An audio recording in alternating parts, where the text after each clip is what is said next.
Happy Saturday evening or afternoon to all of you, depending on where you live. Boy, you talk about cutting it close, man. I had a busy day trying to get up here ready for you guys to do this Winged Eagle podcast. I have got the night off. As a matter of fact, I have many nights off right now because my restaurant is currently closed because we had 3 positive COVID tests.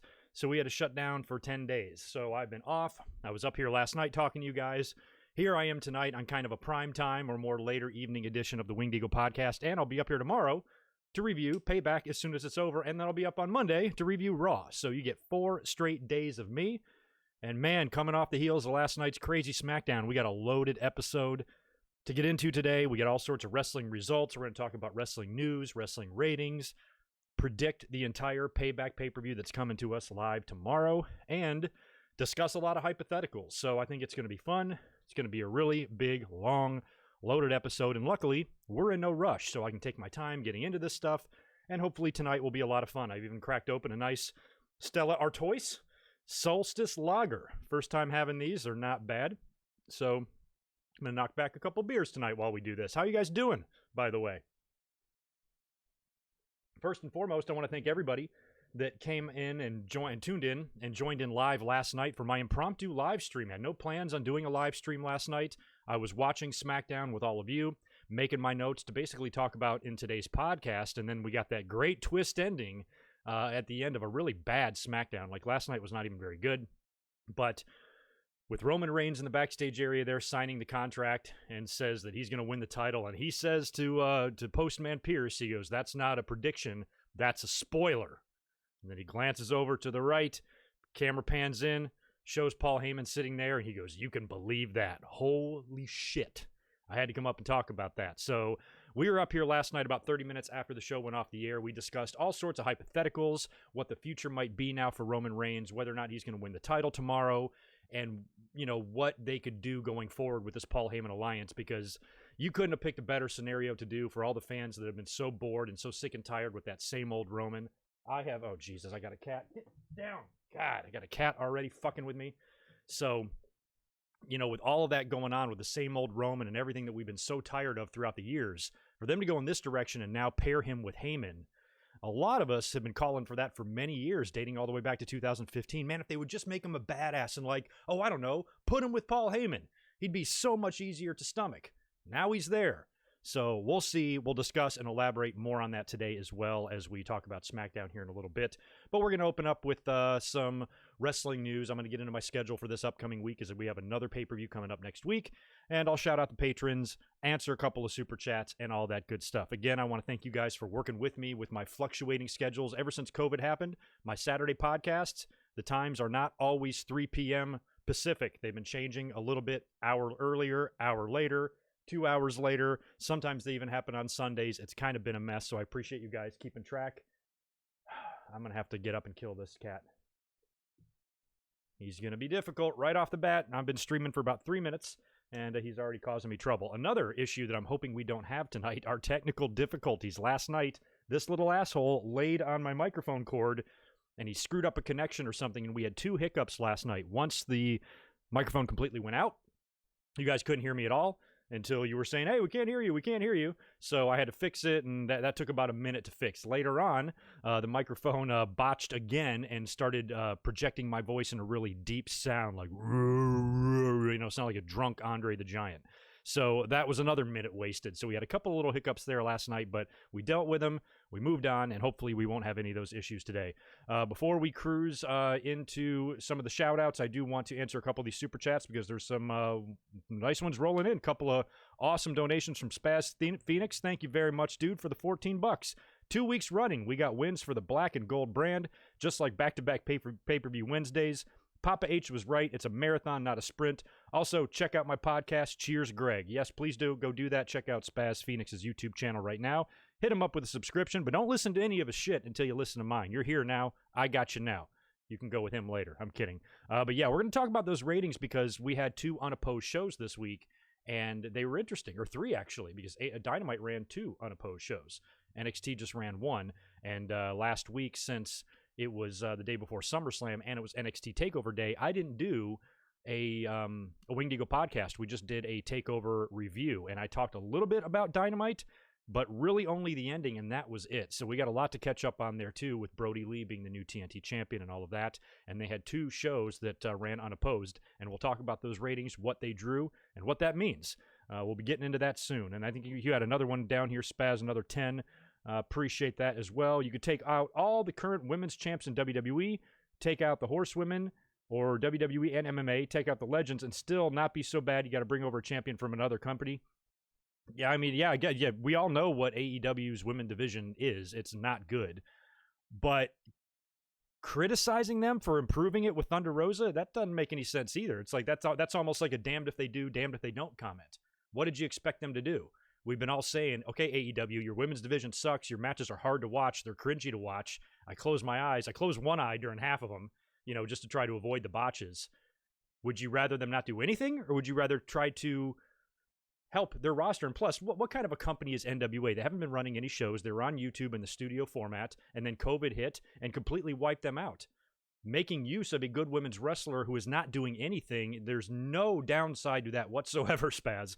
So I know you don't like AEW, and that's fine. But let's at least try to be rational with our criticisms here, because doing nothing is also bad. So why is doing nothing bad, but adding great talent to your women's division, trying to improve it, why is that also bad? I don't understand. Anyway, let's move on to Antoine. Good to see you, man. Appreciate the 10. Listen to another wrestling podcast. They are so bad, makes me appreciate you more.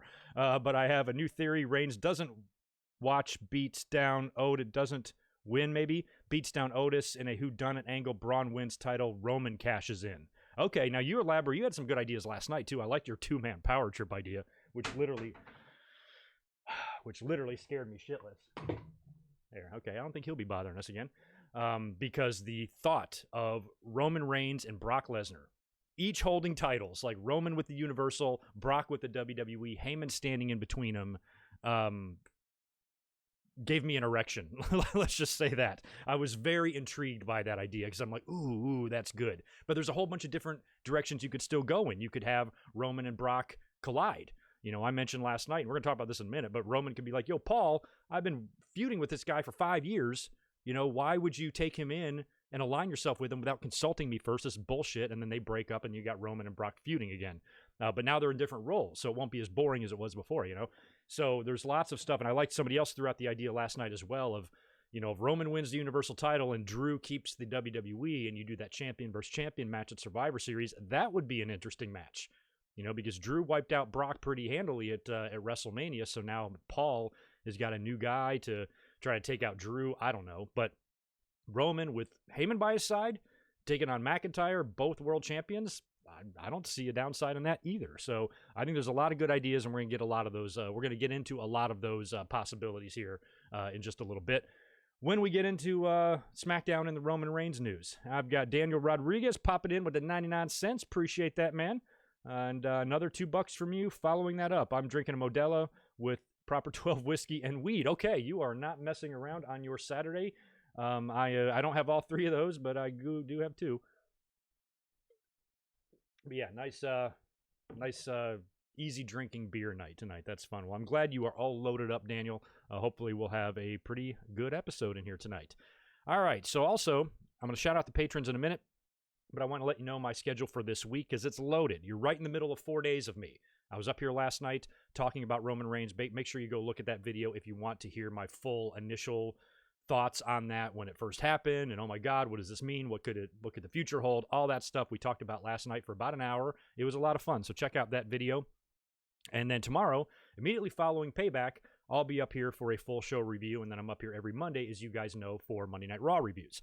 After that, next week, we're going to do a Thursday afternoon stream with All Out predictions. It's just going to be predictions. If there's any other crazy wrestling news going on, we will get into that, but I'm going to focus mostly just on covering the All Out pay-per-view, talking about the card, and giving you my full predictions for the event.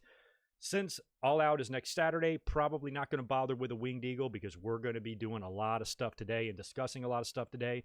So we'll just review the pay-per-view next weekend and, kind of go from there. So Thursday, you'll get predictions. Immediately following All Out on Saturday, I'll be up here for a full show review. And then on Sunday, 1 week from tomorrow, September 6th, I'll be up here for a random, fun Sunday night stream chronicling the promos during the career of Roddy Piper. We're going to talk about some of the most famous Piper's Pits and some of the most famous statements he made on the microphone throughout his career. It's a really fun subject. It's a Patreon-sponsored video from Jimmy Anderson, who's been waiting quite a few weeks for me to put this together and find a good date for that. But I think next Sunday, the 6th, is perfect. And unless Jimmy has any objections, that's the date we're going to go with. And I'll coordinate with him on the exact time, but it'll probably be like an evening type of thing like this. So, and I do know he's overseas, so we'll make sure that it works out for him. But we're going to be talking about Roddy Piper, and that will be really fun. So that's kind of on the menu here for the next couple of weeks or for the next week. And you're going to be getting a lot of streams and a lot of videos. And we got another Patreon review in the works from our man and our moderator in here, Barry. We're going to do a 10-year anniversary of TNA Bound for Glory 2010 coming up in October, very early October. I don't even know if I'll wait till the exact 10-year anniversary date, which I think is October 10th. I might try to get it up earlier than that, so because that's still a ways off. So that will be also coming in the future. So keep a lookout for that stuff all coming to the YouTube channel. Real quick, let me shout out all of my awesome patrons. You guys are the ones that really kind of keep the ball rolling from a production standpoint and keep all my my fees paid and all the costs that I pile up here trying to keep this going. Here, what the hell is going on over here?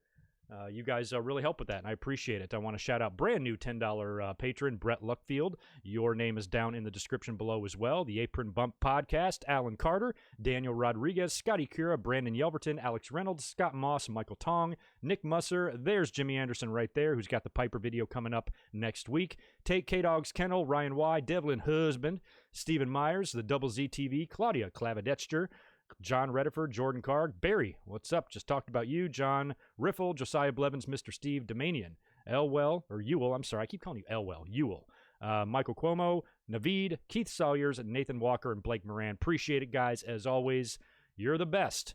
All right, so that knocks out the schedule, knocks out the super chats, next knocks out the patrons. What else do I need to talk about? Ewell, I'm sorry, I keep calling you Elwell. Okay, you can hear me. Okay, I just want to make sure. Last night we had all those problems, remember? So we'll hope that things don't get too bad tonight, and I don't have any cats laying on my microphone cord because Tito, I can see you. He's being a little son of a bitch tonight. He's looking at me like he wants to fuck with me. He's like, I'm going to mess with you. I'm going to mess your stream up, just like I did last night. I can't even grab him because he's too wormy. He's too fast. I can't even grab him and hold him up to the camera because he'll fucking go nuts. But anyway, let's hope that cats do not ruin tonight's live stream. All right, let's start with wrestling news first. I think here's the order that we're going to go in. We'll touch on this wrestling news stuff. I want to talk about the PWI 500. I want to talk a little bit about Bullet Bob Armstrong, and I want to talk about Naito last night winning back both of his belts from Evil at the Summer Struggle, which was awesome. And then we'll get into SmackDown and elaborate a little bit more on Roman Reigns. We'll touch just a tiny bit on Monday Night Raw last week. Then we'll get into NXT and the Karrion Kross stuff, and then at the end we'll catch up with both of the AEW Dynamites, and we're not going to do a full review of each show. I'm just going to talk about the key points there, and then nice little cherry on top will be our Payback Predictions. So that's the order that we're going to go in here for today. So kick back and relax because we ain't going anywhere for a while. Actually, before I dive into this news, let me knock out. I see a couple more supers rolling in. Let me hit this one from Alex Dredge. Thank you very much, man. Love your videos, and I am really happy Reigns is a heel. Lots of interesting stuff they could do with Roman now. Exactly. That's what we talked about last night. The possibilities and the doors open up. The options now are plentiful. Where you had you didn't have much to do, with the Roman previously. He was kind of the same way. He fought the same way, same type of feuds, and a lot of it was just, they were just a revolving door of opponents for him. Nothing was different about him. Nothing was intriguing about him. And this changes all of that now. So in terms of the doors it opens up for storyline options and stuff, I think it's a great idea. And we talked about that last night. Check out last night's live stream. Nikita, appreciate the super chat as well. Thank you for the 5. Face Drew versus heel Roman. Could be a decent WrestleMania main event. That's true. Cheers from Russian and Germany. All right. Wow. All the way from Germany. Appreciate that, Nikita. I liked your show on the USA Network back in the day. In 1997, La Femme Nikita. That was good stuff. I'm kidding. But I appreciate you staying up late or early or whatever the hell time it is over there. But yeah, you could also, we talked about the Survivor Series thing. You could hold that off. You could really build that. That's probably what they would want to do now that I think about it. Because what do we always complain about WrestleMania? They always rely on the stars like Brock and guys like that. I mean, here's 2 guys that are WWE guys. Like they're a part of the current generation. They're there. They're there all the time. They're current stars. They're current roster members. They're not part-time guys. Can't count Roman as a part-time guy because of leukemia and him staying home in terms of like, really being part-time veteran type of deals like Hogan's and Brock's. He's not that. So you build for Drew and Roman at WrestleMania. That actually I could see happening. And you don't even have to worry about the title for title thing. And I think there's going to be some guys moved around in the draft. We talked about that as well. Maybe Roman and Heyman go back to Raw at some point, because why would they move AJ to SmackDown to get him away from Heyman, and now Heyman is there too? So maybe it's just a temporary thing. Then him and Roman move to Raw, and I said maybe move Randy Orton over to SmackDown to give him a chance to win a title that he's never won, the Universal title. So we might see some stuff in that upcoming draft, which according to Triple H is going to be happening later this year. So there are options. Let's just put it that way. And appreciate 5 more from you, Antoine. I meant Reigns doesn't wrestle, but puts the belts. Oh, but puts the beats on Otis, and no one knows who done it till Roman cashes in, win. Okay, I see what you're saying. You mean like Roman doesn't win tomorrow, doesn't wrestle tomorrow. Okay, puts the beats on Otis, and no. Okay, so he just somehow finds a way out of the match, or doesn't show up for the match tomorrow. Maybe, but we kind of talked a little bit about this last night. Somebody asked a similar question, and I said something along the lines of, one thing about Paul Heyman and the people that he represents is he has full confidence in them. He doesn't represent the chicken shit heel. He doesn't represent the type of heel that puts a whole bunch of clauses in the contract. Oh, your opponent can't use his finisher. Oh, your opponent has to handcuff his dick to the ring post throughout the whole match, or something crazy like this, like MJF is trying to do in AEW to Jon Moxley. Heyman usually is confident in his client's ability to go out there and beat his opponents clean. So I don't know why that would be any different for Roman. And if he tries to pull something shady by getting the briefcase and win the title in a cheap way, I don't think that's, even as a heel, I don't think that's the type of thing Roman would need to do. Roman, if he's being represented by Paul Heyman, and Paul Heyman's been representing Brock for as long as he has, he's not just going to pick up anybody. He sees Roman as somebody that can be equally as vicious and as strong as Brock, and I think Roman can win titles based on that alone without having to do any shady shit. But you could, I still don't, whatever happens with Otis there, it can't be him cashing that in. Everybody in the title picture right now is too strong. Look at Raw. Randy Orton and Drew McIntyre. Is Otis beating either one of them? Fuck no. And then on SmackDown, you're going to have Roman Reigns most likely tomorrow as your new world champion. Otis is not going to cash in on him. So I think whatever happens, Otis has to cough up that briefcase to somebody. I like the idea of passing it to a woman. All that stuff that we talked about over the weekend, or last weekend during SummerSlam, about Otis maybe giving the briefcase to Mandy, and then she cashes in after she loses her hair or loses her career, and and she somehow gets the briefcase and wins the title. That could all still happen, especially now that Sonya has left WWE. That would be a great way to bring her back if her career is over now. If she's able to manipulate something behind the scenes or have some sort of an affair with Otis or whatever, and get him to give her the briefcase, and then she just shows up randomly out of nowhere, out of the blue. Oh man, maybe even like, that would be crazy though. I can't see that happening. Like if you finally do the Sasha and Bayley match for the title, and Sasha beats her for the title, and then Sonya comes in and cashes in on Sasha. Poor girl was still not have ever successfully defended her world title. So I don't know. I think the options are open there for Otis, but I don't want to see Roman do anything chicken shitty. I don't think, like Brock never did. Brock never needed to cheat. Brock, if anything, welcomed more competition. He was entering Royal Rumbles and shit. I think Roman has to have that same attitude. I want to see Roman be more like Brock than MJF. So again, we'll talk about it more here in a sec. Okay. That knocks out the super chats and my gum flapping. Let's get into the wrestling news. We'll talk about the PWI 500 first, because this kind of made a lot of waves. Or not a lot of waves, but it was big news. Jon Moxley has topped this year's PWI 500. He, of course, is the current AEW champion, and he's the current IWGP US champion, correct? He has still not lost that title from last I could remember. He's already been stripped of it once. He won it back, and I think he's been champ ever since. So he's kind of a double champ right now. He's wrestled all over the world, and you got to remember about these lists. The first one, I think this was the 30th one. I think it started in 91 or 90 or something. So it's mostly kayfabe. I'd probably say it's 60 to 70, maybe even 80% kayfabe, the list. But it does take into account win-loss records and things like that, and strength of opponents. and how many, the strength of the people they defeated. Now, Moxley, I think with his time in Japan and here in the States combined since leaving WWE definitely makes a case for him to be number one. I really don't have an issue with it. And to be honest, I never really have.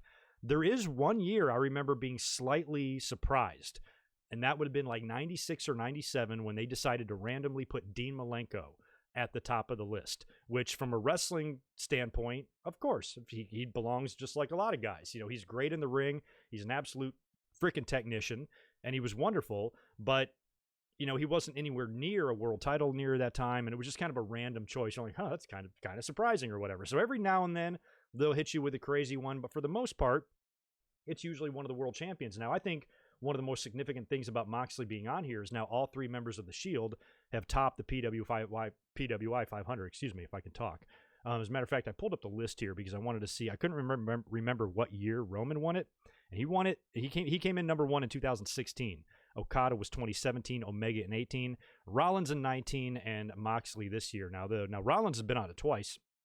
Rollins was number one in 2015. So in the last 5 years, the Shield has been on there 4 times, or last 6 years, with only Kazuchika Okada and Kenny Omega breaking that streak. So it's a pretty dominant performance from the Shield, that's for sure. The only thing I'll say about this year is the person that came in number 2. Person that came in number 2 was Adam Cole. I think Adam Cole could have been considered number 1 based on his long NXT title run, but Jon Moxley was a little bit more traveled. He was in a more, I don't think I think AEW wants to be more competition to WWE than NXT. And so technically Adam Cole was the champion of a developmental brand. So I can understand, I suppose, him coming in number 2. But that might have been my only, I don't know, maybe it could have been Cole. But I think in the long run, in the end of the day, Moxley probably was the best choice there. And Jericho came in third, along with Drew McIntyre at 4 and Naito at 5. So might as well name all top 10 here. Okada was 6, Cody at 7, Seth at 8, Kofi at 9, and AJ Styles rounding out the top 10 this year. So not bad. But I think a lot of people don't need to waste their time kind of furiously debating this. Every single year when it comes out, I'm like, look at that. And I go right on with my day. I don't care.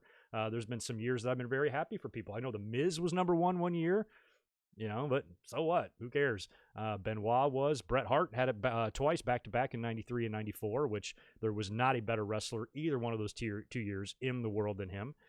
So there's been some interesting number 1s over the years, but a lot of times it's, who's ever currently on top of the business is usually who's going to be number 1. So Moxley gets it this year. Congrats to him, and I think that's very cool accolade for the Shield. I mentioned Naito a minute ago. Tetsuya Naito last night won back both of his championship belts, which is great. He won those at Wrestle Kingdom, right? I watched that in January prior to the pandemic. And a couple months back when they swerved a lot of people and surprised a lot of people having Evil defeat him and win the titles, it's the first time in a while, and first time like ever, I saw criticisms online about New Japan. I don't even think Meltzer was too much of a fan of it, and he sucks their dicks, So a lot of people, were taken back by it. Like, they didn't like the decision. They didn't feel like Naito got enough of a run and that he got a raw deal. And, I kind of agreed, but I was also like, well, they're trying something. They're trying to shake things up because there's no buzz right now. We're in the middle of the COVID and the world is changing. So I can kind of understand from a shock factor value maybe doing that. But it didn't go over well with the majority of the audience. Very few people were like, oh, let's give this a chance. Most people were pissed. So I think it was the right call last night to have him win back the titles. And they did, I forgot what the name of the stadium there. The stadium there, first time there in like 30 years, had a very Shea Stadium type of feel to it when WWE used to run there, in the early 80s and stuff, in the late 70s. It kind of felt like that. And you could have fans there, and they were all distanced out, and it looked good. And, there's even firework display at the end, and it was just kind of nice to see, fans being involved again, just like this past week on Dynamite, and just very, very happy that Naito won those belts back because everybody loves him, and we wanted to see him have a little bit more of a run. And now that, fans are starting to be incorporated a little bit more, and New Japan seems to be ahead of everybody on this, and I think it's probably the best call to make, for what's going on right now. So very happy to see that. And that made my night at 4:30 in the morning when I saw that result go down. So congrats to him. And we also had a very sad loss this week. Bullet Bob Armstrong passed away. He, of course, is the father of the Road Dogg. And Scott Armstrong, which last I checked, he was a referee in WWE. Help me, is he still there?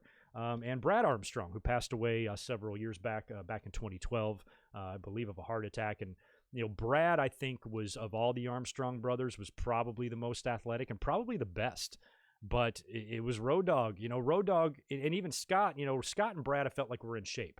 Road Dogg, if you noticed, he never even had any physique. I don't even think he knew what a weight room was. But yet somehow he had the charisma. He didn't need the body. He had the mouth. He had the microphone. And once he got over with the New Age Outlaws and that, he made so much money. And look at him now. He's a right-hand man. He's a lieutenant of Triple H. And, he's still heavily, heavily involved. So the Armstrongs, their bloodline runs deep.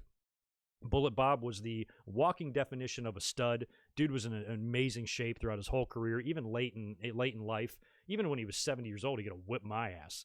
And, he worked a lot. He didn't have any sort of big run in WWE or anything, but he worked, Georgia Championship Wrestling and Florida Championship Wrestling, Continental. He wore a mask for a little while. There was a real gnarly weightlifting accident he had that just mangled his face and required multiple surgeries to fix. And he wore a mask during that time. And he came back. He worked a little bit in the 90s, too. Wrestled for Smoky Mountain and made a couple appearances for TNA. I think when Road Dogg was there as, what was his name there? Not Kip James and, what the hell was his name? And why can't I think? Oh, Brian James, BG James. Is that what it was in TNA? I forget. But Bullet Bob made a couple of appearances there as well. He had bone cancer, chose not to treat it, kind of let it run its course. And we heard back in July, with it, entering his ribs and things like that the clock was ticking on Bullet Bob, and he did pass away. WWE had a nice little tribute to him on social media, and they had opened up with a graphic for him last night on SmackDown, so that was very cool. Rest in peace, Bullet Bob, an absolute stud and a legend, and WWE Hall of Famer. And thoughts are with the Armstrongs, with Scott and Brian, that's for sure. That's kind of all I have for the news. The news was not heavy. There was not much. I mean, there's a couple little things we could have talked about, but nothing I really felt needed to be brought up here. So we'll kind of leave it at that. And we'll now elaborate a little bit more on this Roman Reigns and Heyman stuff and see if you guys have anything to add to it in the comments here. Didn't Roman already face Drew at WrestleMania? He did? So they wrestled at WrestleMania 35 in New York? I have no recollection of that. Really? That's okay, because they're completely different people than they're going to be WrestleMania 35. I mean, it's different now. Austin and Rock faced each other 3 freaking times at WrestleMania. If they face this year, I think it's a completely different story. They're not going to be the same. I guess maybe I vaguely remember that. Sort of, I guess. But, man, that's funny. That's just where my memory goes. This stuff's just in my brain and then just right out. I do not retain it. But if you build them up now, I mean, if Drew is able to hold on to that title for a year, Roman wins the belt tomorrow under the guidance of Paul Heyman and tears through and murders everybody all the way into next year, and then they face off at WrestleMania. That's a much more intriguing match than the forgettable, obviously, match that they had apparently at WrestleMania 35. So, yeah, I had no idea. And it was a squash, too? Shit. Hey, Dan, good to see you, man. What's up? Where's this $20 one coming from? Oh, Antoine, good to see you again, man. Thanks for 20 more. Appreciate it. But Roman words was, until you agree to the changes we made, then we will be in the match. I will wreck everything and leave, win the title I never lost. Why I think McMahon doesn't and forces Reigns to beat down Otis. Oh, okay. I thought Roman signed it, so you're still thinking that he's got a couple of demands. I still think those demands are wouldn't be anything to give him an edge in the match. I think the demands would be like kayfabe money or something like that. And he'll just say, oh, I got a problem with this, or I got a problem with that, or, just trying to be, Heyman was like that a lot. He'd go through everything with a fine-tooth comb, and he wouldn't want anything past him, and he'd want to, manipulate contracts and stuff. So I suppose I could see that. I was just thinking in terms of, them doing something to really stack the deck in his favor. He doesn't need that. He can beat both these guys easily. He has. So, well, maybe not easily. There was a time when Roman was Braun Strowman's bitch. Remember that? I mean, he just was killing him that one summer, rolling him off stretchers and running them over in ambulances and shit. Man, it was brutal. And boy, did the tide turn there. It's good to see you, Inez Cooper. Thank you. Welcome back. What's up, Ben, Mark, Domination, Bruce? Yeah, Road Dogg made $1 million on merch too, but he was also in big-time matches in front of sold-out arenas, and his paychecks were nice. You know, his cut of the house. I mean, he was wrestling at a time when house shows were sold out, so he made a lot more than just merch. Because anytime you're on a pay-per-view, you know, in the Attitude Era, you know, 98, 99, 2000, 2001, if you're anywhere on that card, you're pulling in some bank. Merchandise or no merchandise. Mark Simpson, I have no idea how long Karrion Kross will be out. Separated shoulders can be funny. That's going to be a few months. It might be until the beginning of the year type of thing. Or it might be sooner than that. It just depends. But yeah, that's a shame. We'll be getting into that too here in a little bit when we talk about NXT.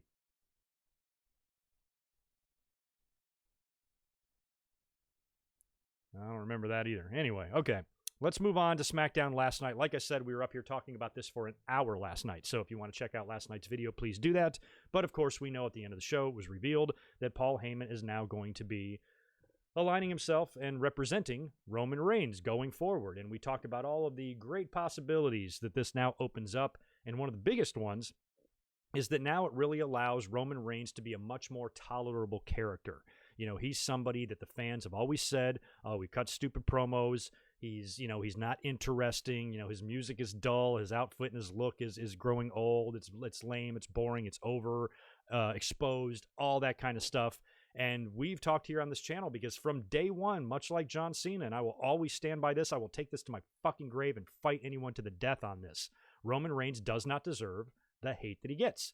And I understand the fans' frustration with wrestling because wrestling's stupid now and everybody's used improperly and shoved down our throats and shit. But in terms of like what Roman can do, how good he is in the ring, his look, and his damn family. Come on, man. You know, that's why I know I'm dealing with modern fans. Because to disrespect that Samoan bloodline, they have no clue who's even in that bloodline. I mean, how far that goes back, how deep they run, and how deeply embedded into the system they are, and how most of the time, 80 to 90% of the time, when, you know, one is born, there is a really good chance that they're going to be talented enough to be a wrestler. We saw Sean Maluta on AEW Dynamite the other week, didn't he? He's Alpha's nephew, I think.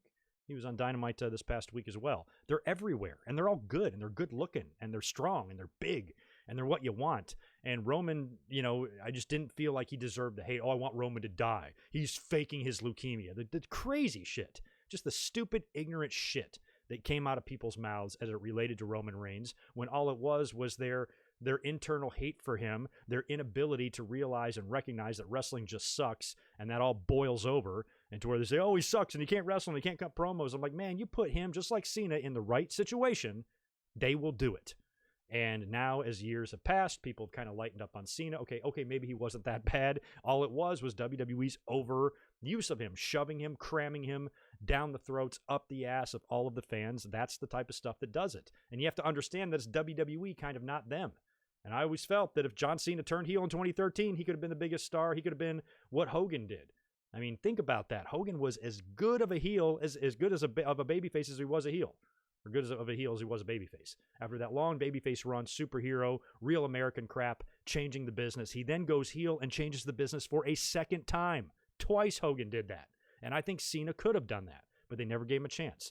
So now with Roman, I'm not saying this is the same thing, but him being aligned with Heyman now takes away a lot of those annoying components to Roman Reigns. And if he shows up tomorrow with a new look and some new theme music, I mean, think about it. Tomorrow, we're going to get Heyman coming out to the ring saying, ladies and gentlemen, my name is Paul Heyman. And he's going to do the whole intro, but he's going to do it for Roman Reigns. And I think if Paul Heyman starts shouting out things like Big Dog, it will be a lot easier to listen to than Michael Cole doing it. You know what I mean?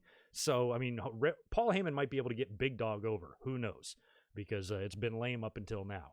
So all of this, I just think, helps Roman's presentation, and it really shouldn't give fans now any reason to really hate him. I had a comment in last night's video, and somebody clearly still doesn't like Roman, And of course, they try to bury their hate.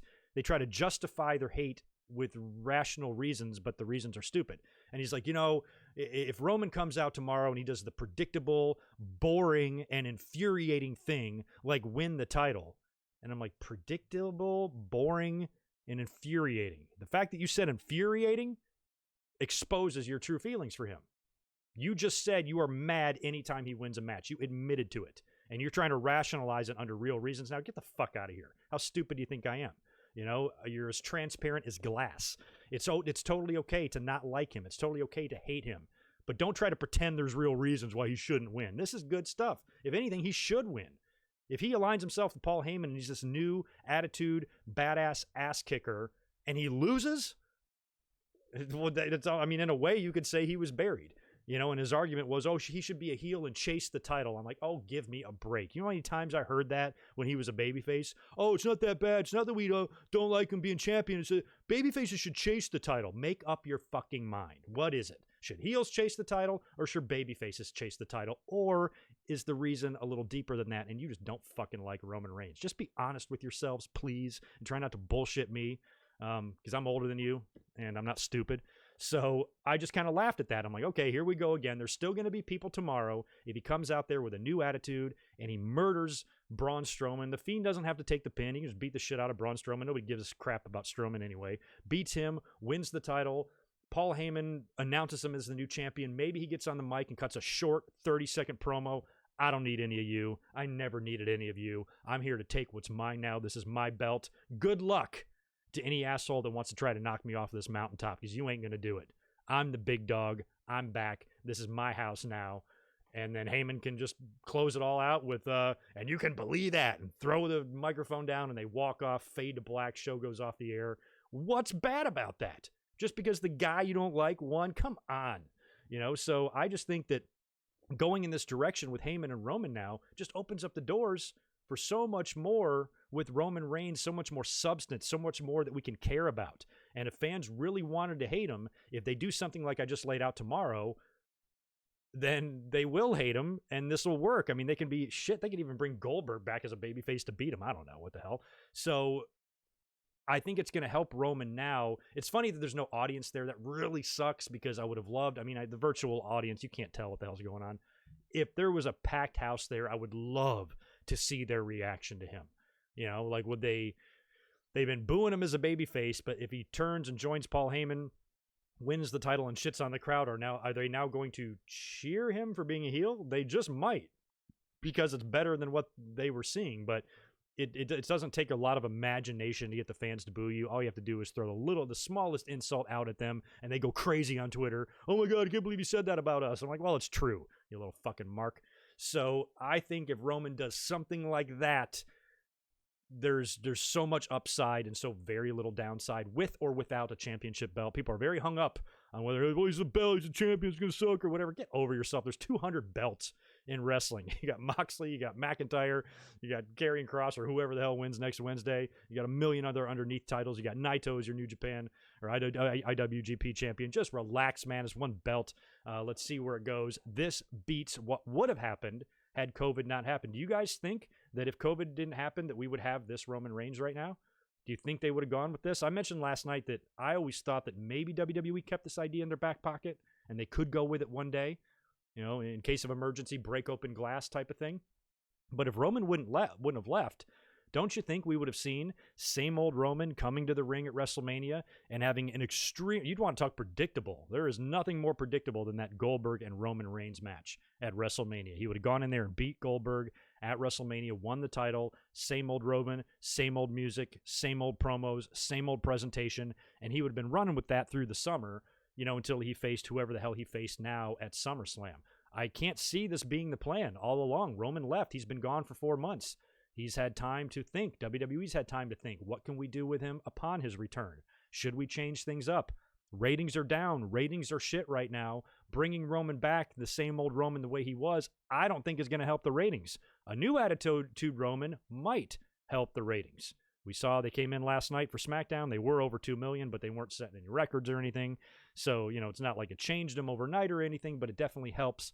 And next week, too, we'll really see now that we know the true identity of this new Roman after Payback and he's champion or not. That, they could see a bump. They could see an increase next week on SmackDown. I think anybody that tuned in this week just wanted to see what this new Roman was going to be like based on what he did at SummerSlam. Now, based on him aligning him with himself with Paul Heyman, maybe or maybe not winning the title tomorrow, then the fans might really want to tune in to see what he's got to say, especially if he wins the belt and him and Heyman open up the show. That's why I think he's a shoo-in. You can have Retribution. We'll talk about predictions in a minute. You can have Retribution or all sorts of stuff come in. But I think maybe save that for the Lee and Orton match and actually have the winner here. And have Roman take the title. I think that's what's going to happen. Why wait? And I also kind of like what they're doing. We all were kind of crapping on Payback a little bit because, oh my God, why are they doing a show 7 days after SummerSlam? You got to remember, too, we've seen like relatively shorter pay-per-views now. We're not getting these 4-hour shows and these 5-hour shows. Even WrestleMania was split into 2 nights. So in the pandemic era, and even in the Thunderdome, I don't know if a 4-hour show is something that the fans really need. So kind of like making them smaller shows. Because if this would have been a regular SummerSlam, I think we would have had Jeff Hardy and AJ Styles for the IC title on that, and Matt Riddle and Baron Corbin, and any other little feud going on right now that would have all been crammed into the same SummerSlam card. Instead, you kind of break this up, and if they're going to do something big tomorrow with Retribution, Payback is probably where it's going to have to be. And when you look now in retrospect, we were all expecting Retribution in some form at SummerSlam, but if you have it here, Retribution, Payback, that's kind of the same thing. How do you not have them reveal themselves to us, or at least screw up one match or further the storyline along somewhere on Payback? I still don't know if they want to stretch out who's in charge of it or whatever, but I think they're going to make their presence known, and I think they will stay out of the Roman and Braun and Fiend match. I wouldn't want to jump in the ring with those 3 guys. Everybody we've seen in Retribution has been as big as an 8th grader. So why would they want to get in there with those monsters, like for real? So I don't know. We'll see. We'll be predicting Payback here in just a little bit. But in terms of last night, you couldn't have made me happier, because I was saying after SummerSlam, once Roman returned, I'm like, we have to see a new attitude. We thought maybe Roman could be involved in Retribution. Maybe he still could. But I think now that he's with Heyman, that's pretty much a no-go. He's going to be with him. No reason to add Retribution to this at all. Have them do something else. And that's good, because so far the Retribution stuff on TV has been rather lame. We haven't been easy on it, and it's been, none of it has been, a couple times they did okay, but for the most part, the Retribution stuff has made us laugh more than actually take it seriously. So for Roman to be involved and attached to that might not have been the best idea. This is so much better. My God. And like I said, it opens up the door for a Brock and Roman alliance and a 2-man power trip with them both holding titles and owning WWE. That would be awesome. I think maybe a feud between the two would also be awesome. Building to Roman and Drew for a big showdown at WrestleMania might not be too horrible. You got options here. You got stuff that you can do. And I'm just excited to see this new Roman. And I'm really excited to see if he's going to be sporting some new music and have a new look tomorrow night. I really, really hope that he does. He needs it. He needs it bad. The only other thing I want to mention about SmackDown last night is we did see the return of Sami Zayn. Sami Zayn's back with a big-ass afro. He's still got his Intercontinental title that he never lost. Little stare down with Jeff Hardy with the belts. And nothing has been announced as of yet for Payback. I guess they're going to hold this off. So I don't know if Sammy's going to get another title match, if AJ is going to get another title match, or if we're going to get some triple threat. Cesaro and Nakamura don't seem too happy with Sami Zayn. He returned, tried to give them all a big hug, and they were like, no, hell no, you left us high and dry. So he doesn't seem to have any friends right now, and it'll be interesting to see how that plays out. And did you guys catch Kenny Omega in the Thunderdome last night? Kenny Omega, I guess, signed up to be in the Thunderdome. I still have not even gone to the website and tried. Maybe I should. And some people caught him in the crowd. He went on Twitter after the show, and he said something like, I was honestly just trying to have a good time. He wasn't trying to cause any problems. He was just there watching the show. And I think that's interesting with this Thunderdome, that you could technically have some AEW people in it. I bet you they've all tried. It'd be funny if you can get the whole Dark Order in there, or Brodie Lee or something like that on screen. If somebody recognizes him, though, they'll take him off immediately. But Kenny Omega kind of blends in a little bit. And you know what? It's like the song says. He was just ready for a good time. What's wrong with that? So that's kind of funny. And I would like to think if AEW had a Thunderdome, that WWE guys would be doing the same thing. So I like that. So anyway, that kind of wraps it up for SmackDown. I did do a full match-by-match results discussion about this in last night's video. So for the 100th time, check that out if you'd like to hear that. Moving into Raw now. Nothing to talk about. I did a Raw review this past Monday as well. So if you want to hear all my thoughts on this past Monday's Raw, go to the YouTube channel. You can check that out right now. It's on demand. And that show was centered around a couple of things. The main thing is the destruction of Drew McIntyre. He got punted 3 times, twice in the beginning of the show at Gorilla. They haul him off to get medical attention. He shows back up to attack Randy Orton, only to get punted a 3rd time. And now he could have skull fractures and all that. So they're really going to drag out this next rematch probably until the Night of Champions pay-per-view, which I think is the next one in late September, and they'll do some stuff on TV between now and then. We also saw the debut of Keith Lee, who came out and interrupted Randy Orton, sporting not only a new look, but also new music. Now, I can't even remember what it sounds like now, but the fans were not happy. People were not happy about the music. People were surprised to also hear that I was never a big fan of his previous music, but I definitely liked his previous music more than his new music. And a lot of this has to do with the CFOs not being there anymore, and a lot of the contractual stuff with the songs and the royalties and how that's divided up. Apparently, WWE's encouraging a lot of the talent to dump their songs, which I didn't even know it was up to the talent of WWE. I mean, because Keith Lee tweeted that out. He tweeted after he heard the criticisms, he goes, dudes, I'll deal with it. Just give me a break. The music is out of my hands. There's nothing I can do, but I'll handle it, kind of thing. So he's acknowledged that it sucks, and maybe he's going to try to pull some strings to get that changed or get that spiced up or just give him some sort of a better theme. But people did not like it at all. And it's funny, we talked about this too. It's crazy how the worst years in WWE ever in terms of business, those mid-90s, those 93s, 94s, 95s, were real rough on the company. But it was probably the strongest their theme music has ever been. You know, here it's all flip-flopped. Here, the company from a financial standpoint, from a business standpoint, is as strong as it's ever been, and it's an absolute runaway truck monster that's never going to be stopped. But yet, the theme songs suck, are terrible. Bring back Jim Johnson. I know he's getting old, but shit, I mean, just get him back there so he can try to create some themes that just fit well with their characters and all of that. So it's a shame kind of what's going on with the theme music situation right now in WWE. It can be so much better, and right now it sucks pretty bad. But Keith Lee and Randy Orton are going to be facing at Payback, and if there's any match tomorrow that I think Retribution should interfere in, it should be that one, because I can't see either one of these guys taking a loss. Both of these guys losing would almost upset me. I'm like, I can't beat Randy Orton right now, not after what he did to Drew, and after just losing to Drew at SummerSlam. How are you going to justify him getting another title match, if not only he loses his title match and then gets beat in the very next match he has? But you don't want to bring Keith Lee in and RKO and pin him either, so you need some sort of a DQ or a non-finish here, and that's where I think Retribution really needs to get involved. But again, too, if you're going to do something where you're going to reveal the identity of Retribution, that should be a show-closing type of thing. But I think Roman is going to be the show-closing thing, probably winning the title alongside Paul Heyman. So we'll see. We're about to predict Payback here in just a little bit. But we're going to get into NXT now. I want to talk a little bit about Karrion Kross and the big Iron Man match coming up next week. And we have new tag team champions as well and a couple of other things on NXT. Then we will catch up and just talk about the key points of the past 2 Dynamites that ran this past week, last Saturday, a week ago, and last Thursday. So we got a couple of those to get into. Then we'll predict Payback, and we'll get out of here. Then you guys will see me tomorrow. Let me cruise over here to the chat. Pretty decent audience. Smash that thumbs up button for me if you don't mind, since we got 250 folks in here, but only about 60 likes. I could appreciate all of them I can get. Make sure you subscribe. It's good during SummerSlam. It's nice to be, back in a big wrestling weekend, because our numbers and our views and our subscribers are climbing like we're used to them climbing, because we kind of had a little stall there when COVID started, and it was kind of been a mess.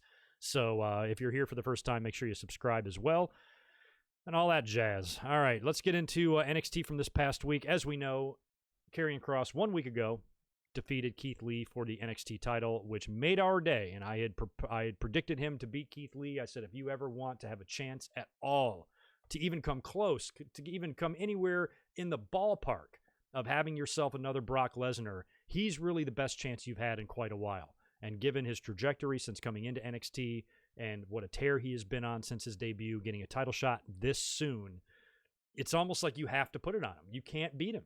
And that's kind of why I picked him. I'm like, man, if I'm not having Karrion Kross beat Keith Lee, I'm not making this match now. I'm keeping Kross doing something else, continuing to build up and rack up victories before giving him the title shot. Here, if you give him the title shot and he loses, you've just shot your whole load with no chance to even build him up, like how they did Asuka, and so how she just kept winning and winning and winning. So this, I just felt like he had to win, and he did beat Keith Lee clean. However, he did suffer a separated shoulder in the match, which we learned about in real time during the NXT review when one of you guys let me know what was going on, and I'm like, oh my God, you got to be kidding me. Kick us right in the nuts, WWE, or Wrestling Universe, because this happened to Finn Balor back in 2016 after he won the belt from Seth, and he was injured in that match and had to forfeit it the very next night on TV. So here we are at the NXT TVs. Karrion Kross and Scarlett come out. They open up the show, and Kross says that, all wars have casualties, and he has a separated shoulder, and there's no way that NXT officials are going to allow him to defend the title in this condition, so he has no choice. He says, there are many obstacles along your path to greatness, but for me, the obstacles are the path. He puts the belt down. I think the hourglass is even there with it, and he says, this changes nothing. I'll be back. And I feel like, I just worry so much that he's going to go the way of Finn Balor here, but I really feel like if there's anybody that has a chance to literally pick up where they left off, it's Karrion Kross. They might be able to land on their feet here, given how dominant he was, and when he comes back, if he just murders somebody, that's the thing, whoever the champion is when Kross returns, I think Kross should beat him the way Cody was defeated by Brodie Lee. I think it should be something like that. 3 minutes, bam, put him down right in the center, give me my fucking belt back that I should have never given up to begin with, kind of thing. I'm back, make a statement, and it's like, oh my God, you might be able to, despite the hiccup, you might be able to get back on that road to wherever you were going with Karrion Kross, depending, too, on how long he's going to be out, whether it's 2 months or whether this is a 3-month or 4-month deal. Separated shoulders suck, so I guess it just depends. I don't know what the inside story is on how long he's going to be out at this point, but that's what I would do with him and just put it right back on him. Which sucks because whoever wins this, what's likely going to be an amazing Iron Man match next week is going to be a placeholder if they go through with what I'm proposing here. I don't know.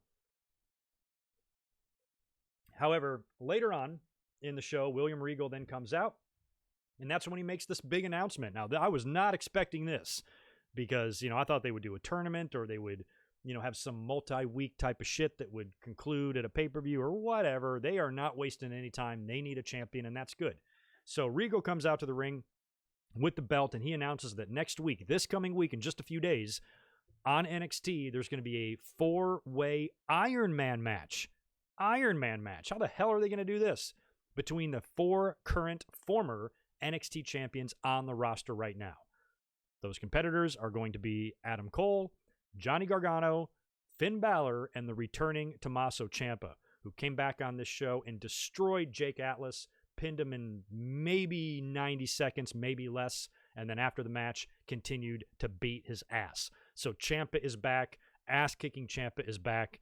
He's already taken a loss to Karrion Kross, so I don't know if he's necessarily a shoo-in to win this Iron Man match next week. I also think, given the fact that it's an Iron Man match and there's 4 people, you're going to see a tie here, correct? You have to. Like what if 2 guys are tied and then the other 2 are below them and then the bell rings? Do you have another match or a restart or a sudden death with the 2 people that have the tie and get rid of the others? Let's say Balor and Cole have 2 falls each, but Gargano and Ciampa have none. What do you do? How do you avoid or negotiate a tiebreaker there if there is one? Because you got to think there's going to be one, right? So they could either figure this out on Wednesday next week and say, okay, we're going to go to sudden death, or Regal comes out and says, okay, next week it's you 2 in another Iron Man match or something. So there's a very good chance that we won't get a new champion crowned on Wednesday. I don't think WWE wants to do that. I think if they're advertising a new champion, they should go through with it, especially, actually, are they head-to-head with Dynamite this week? Is Dynamite preempted for any reason? With the playoffs, or maybe NXT is. I forgot. NXT might be on a different night. I forgot. Let me know. Is Dynamite and NXT good to go one-on-one next week, or is there something different? I didn't even bother to look at that schedule, so I'm sorry about that. But I think if that's what they're pitching and that's what they're advertising, they should. And if for any reason they're running unopposed because of the playoffs again, then you absolutely need to crown a new champion to see what kind of rating that can spark. Now, this brings up a bunch of interesting possibilities too. I think if I had to pick here, like my pick, who I want to see win, I'm going Finn Balor. I want to see that because we haven't seen the Demon in a while. And the Demon was awesome and everything, but he was the most awesome in NXT. Some of those entrances, the one with the chainsaw and the one where he had the hat when they were in London or whatever. He has so many great Demon entrances in NXT, and I would love to see that again, and especially if he wins the title, and then in a couple of months at whatever hell takeover you're talking about, maybe even in January or November or whatever, you get the Demon against Karrion Kross past the lotion. Holy crap. That would be awesome. Would it not? And that would be a hell of a way. Now, I don't know if I want to see Balor beat the way I, laid out earlier with Kross just putting somebody down in 3 minutes and say, hey, give me my belt back and just snatching it away. Like, this was never yours. It's mine kind of thing. I would like that, but I don't know if I want to see that necessarily happen to Finn Balor. But given the nature of Kross's ring entrance and his dark kind of style and his mind games, the way he was going after Keith Lee and beating people up and shit, I don't know if he's going to be able to pull that shit with the Demon. The Demon might be able to counteract that a little bit, and it could make for some really interesting build on television. So that would be awesome if they went in that direction. So my pick right now, or who I want to see win, not my prediction, but who I want to see win is Balor. Is Finn Balor. Maybe I'll give you guys an exact prediction on Monday night. But right now I want to see Balor. The only other guy I think in that group that I would like to see might be Ciampa, just because Ciampa was an awesome NXT champion. He's a great character. It's nice to see evil ass-kicking Ciampa back. Really nice to see that. So I'd be cool with either one of those two guys winning the title. Gargano, I like Gargano, but again, I don't know.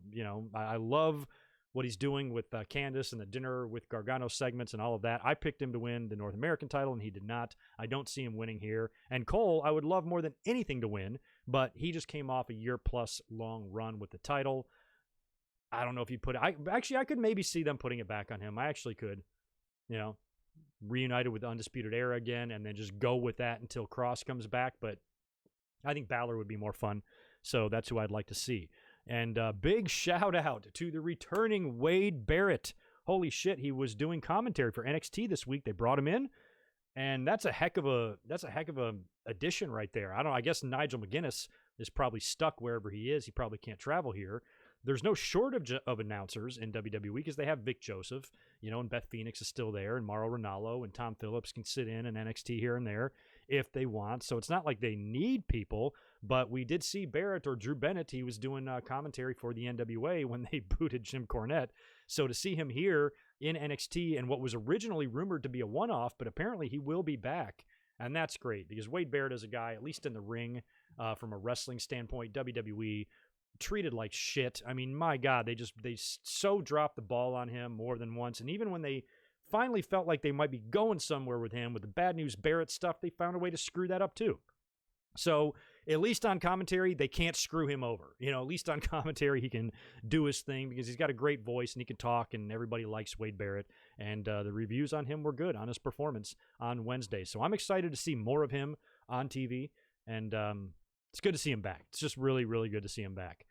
We also had brand new tag team champions on this past week's NXT. Breezango defeated Imperium to win the tag team titles. Now, normally, I would not want Breezango to be winning the tag team titles, but Imperium is a very boring team to me.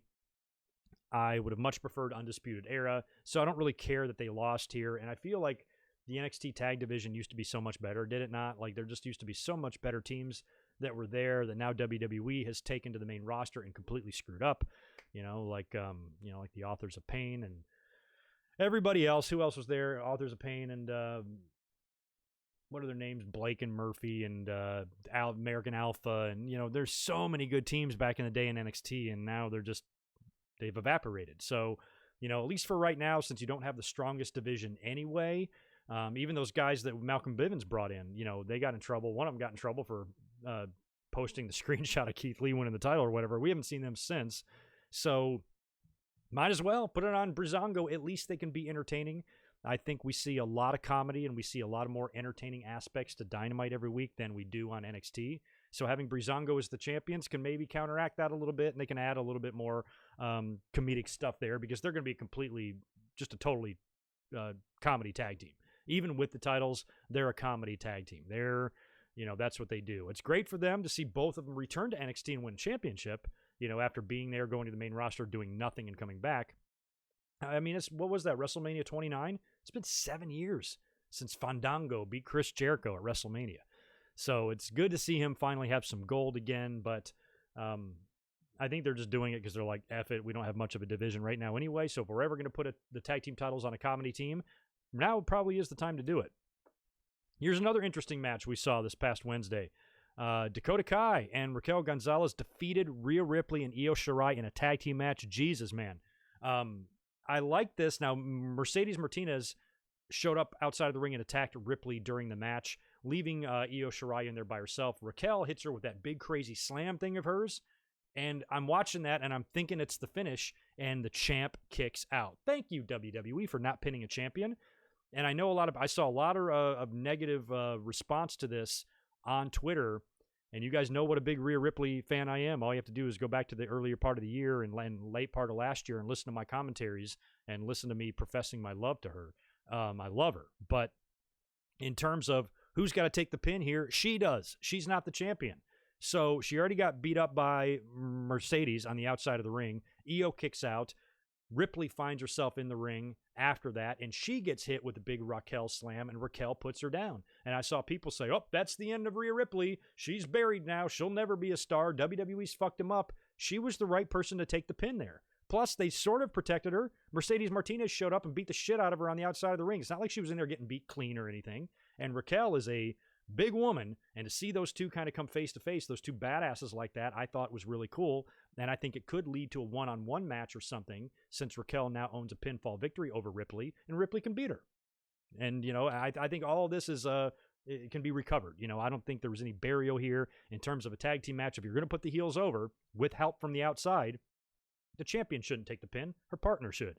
And that's what happened. I would like nothing more than, I thought Rhea Ripley was going to be a massive star even after the loss to Charlotte. I'm like, it's fine. She'll be back. No big deal. But now they've kind of transitioned and gone with Io for a while. And we don't know where that leaves Rhea Ripley. She doesn't really have that much of a direction right now. But I think she'll get back on the horse, man. I think she'll be back to the top at some point. I think Rhea Ripley will hold the NXT Women's title again at some point. And so will Dakota Kai. I can almost see maybe Dakota taking it from Io and then Ripley taking it from Dakota or something like that. Wouldn't be surprised at all. But I was kind of glad in a way to see somebody like Raquel Gonzalez, who's very impressive. She's like Sonya Deville on steroids. Somebody that big, that strong. I don't mind her getting a big win like this. I don't see the downside. I like her. I like Dakota too. So this was a match, despite my huge love for Rhea Ripley, it's a match I didn't have a problem with. Sometimes you just got to lose a match. It's a big deal. The other only newsworthy thing to come out of NXT that I'll talk about is the return of Austin Theory, who also had some, somewhat serious allegations levied on him as well. It was enough to pull him from Monday Night Raw and remove him from the Monday Night Messiah. He turned up on NXT. He confronted Bronson Reed backstage. I don't think he had a match, did he? And it looks like he's now back on the NXT brand, which is fine because he's a young kid. So no rush with him either. The NXT show on Wednesday that ran unopposed, the rating was 824,000. So a lot of people felt that if either show, and I feel this way too, if either show runs unopposed, they should be doing 1 million viewers. And AEW, neither AEW or NXT accomplished that. Oh man, Walter, yeah, wherever he is, I'd love to see him back.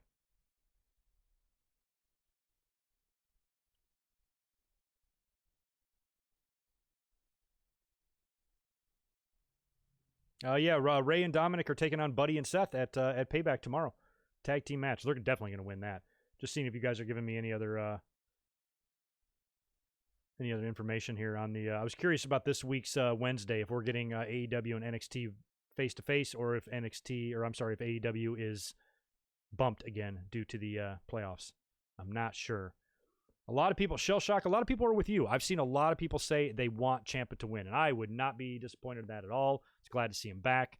I'm a big Tommaso Ciampa fan, and if he wins, I'll be the first one standing up cheering. But I think maybe he's like my second pick. I still want Finn Balor to win just because I think that could set up a really cool Kross Demon face-off down the road, which would be fun shit. Anyway, let's talk about AEW. AEW Wrestling. It's their turn now. We got a couple of Dynamites to discuss because I didn't really talk much about last week's Dynamite on Saturday. I'm not going to talk much about it here, just a couple of things. And then we'll get into what happened this past Thursday. So both of these two Dynamites ran unopposed, just like NXT did this past Wednesday. So let's run through these ratings. I just said that NXT drew 824,000 for Wednesday. Of all three of these shows, NXT drew the highest. That was surprising to me. The 824,000 was the highest rating of all three of these unopposed shows. Last Saturday's Dynamite drew 755. Now, 755,000 is pretty impressive considering they technically were going head-to-head with NXT, just not on TV. They were going head-to-head with TakeOver. So 755,000 is actually a pretty impressive number considering they were going up against a pay-per-view, because for me, as much as I love AEW and I love watching Dynamite, I was not going to be watching them. I was going to be fully focused on NXT, and we'd worry about Dynamite later kind of thing. So the fact that they drew that type of number is pretty impressive, I think, and is not that bad. But the biggest news coming out of last Saturday's show was the shock ending, the shock finish, and the shock match between Brodie Lee and Cody. Brodie and Cody. And Cody is defending the finally finished TNT Championship. He's had these open challenges every week where he's been giving a ton of TV time to independent wrestlers and shit like that.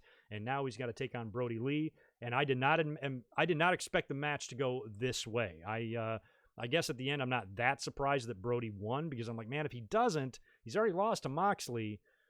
You know, where does he go if Cody just beats him or whatever? So I wasn't ruling out a Brodie victory, but I never in a million years thought he would win the way he did. As soon as the bell rang, he came out super aggressive, attacks Cody right away, starts beating the shit out of him, tosses him right over the top rope. Even Arn is like, holy crap, and then goes on the outside of the ring, immediately meets Cody out there, doesn't give him any time to rest or nothing. As soon as he throws him over, he's on the outside of the ring, beating him up more, throws him over the barricade. He's very Bruiser Brodie-like, and the commentators mentioned that. I almost liked it, because that's what Brodie did. Brodie was real wild, and Brodie would just take chairs and start throwing them, and that's what Brodie Lee is doing. When Bruiser Brodie did that, he was just a very wild, kind of crazy maniac, and you saw a lot of this in Brodie Lee in this match with Cody. The way he was just going nuts. He just spent, a couple of minutes beating the crap out of him on the outside of the ring. Throws him in the ring. Cody virtually has zero offense here. Eventually hits Cody with the discus lariat, pins him, and just stares right in the camera like 1, 2, 3, like there was no doubt about it. Even the fans on the outside of the ring were like, Jesus Christ, we didn't see that coming. That was great stuff. Props to Cody. Cody's an executive. Cody's probably involved in the creative process. There's been a lot of criticisms of Brodie Lee, since coming in as the exalted one and being the leader of the Dark Order. And at first, it looked like he was kind of going in the direction of just, taking shots at Vince McMahon, and they're starting to kind of come into their own a little bit and form their identity. They've been very heavily featured on the Being the Elites, which are great. And you're starting to get to see a little bit more of Brodie Lee's personality and how he interacts with all of his Dark Order members and all that. And I've slowly been liking what I've seen. The Dark Order is getting a little bit better and a little bit better. I'll tell you this right now. Dark Order is a hell of a lot better than Retribution. That's for sure. So he absolutely destroys. Cody Rhodes wins the freaking title, cuts a promo after the match with Tony Schiavone. While Cody is being attended to by the medical staff, they load him onto a stretcher and, they start wheeling him away. And that's when the Dark Order goes over to attack. Arn Anderson tries to fight him off, but they beat him up. Brodie takes the stretcher and dumps Cody off. Anna Jay shows up and starts choking out Brandy because she's a member of the Dark Order as well. And you've got Cody and Brandy and Arn laying there decimated. And Brodie breaks up the old title and throws it in Cody and gives Cody the old belt back, which is what he said he would do. He said, I'd take your new title and give you the old one. And that's exactly what they did. And the show went off the air with the Rhodes family destroyed.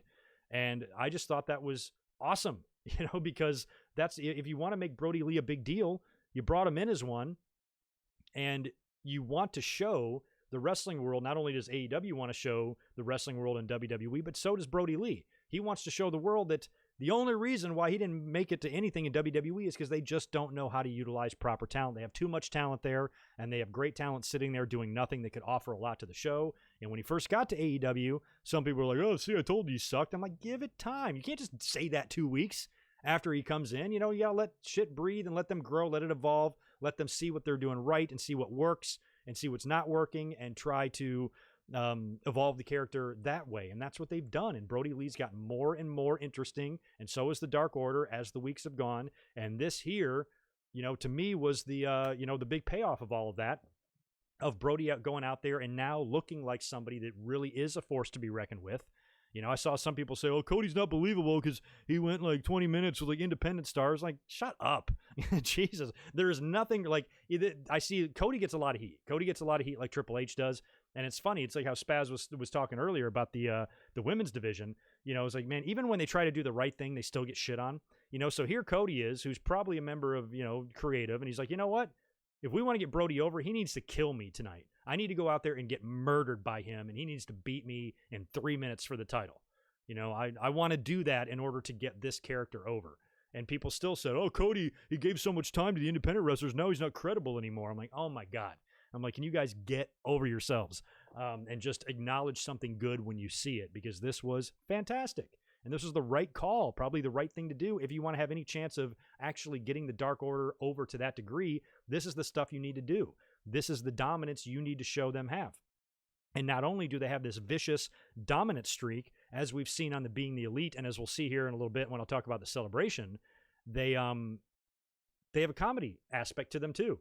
I mean, for why Brodie Lee hates John Silver so much, I have no idea, but it's my favorite part of Dynamite.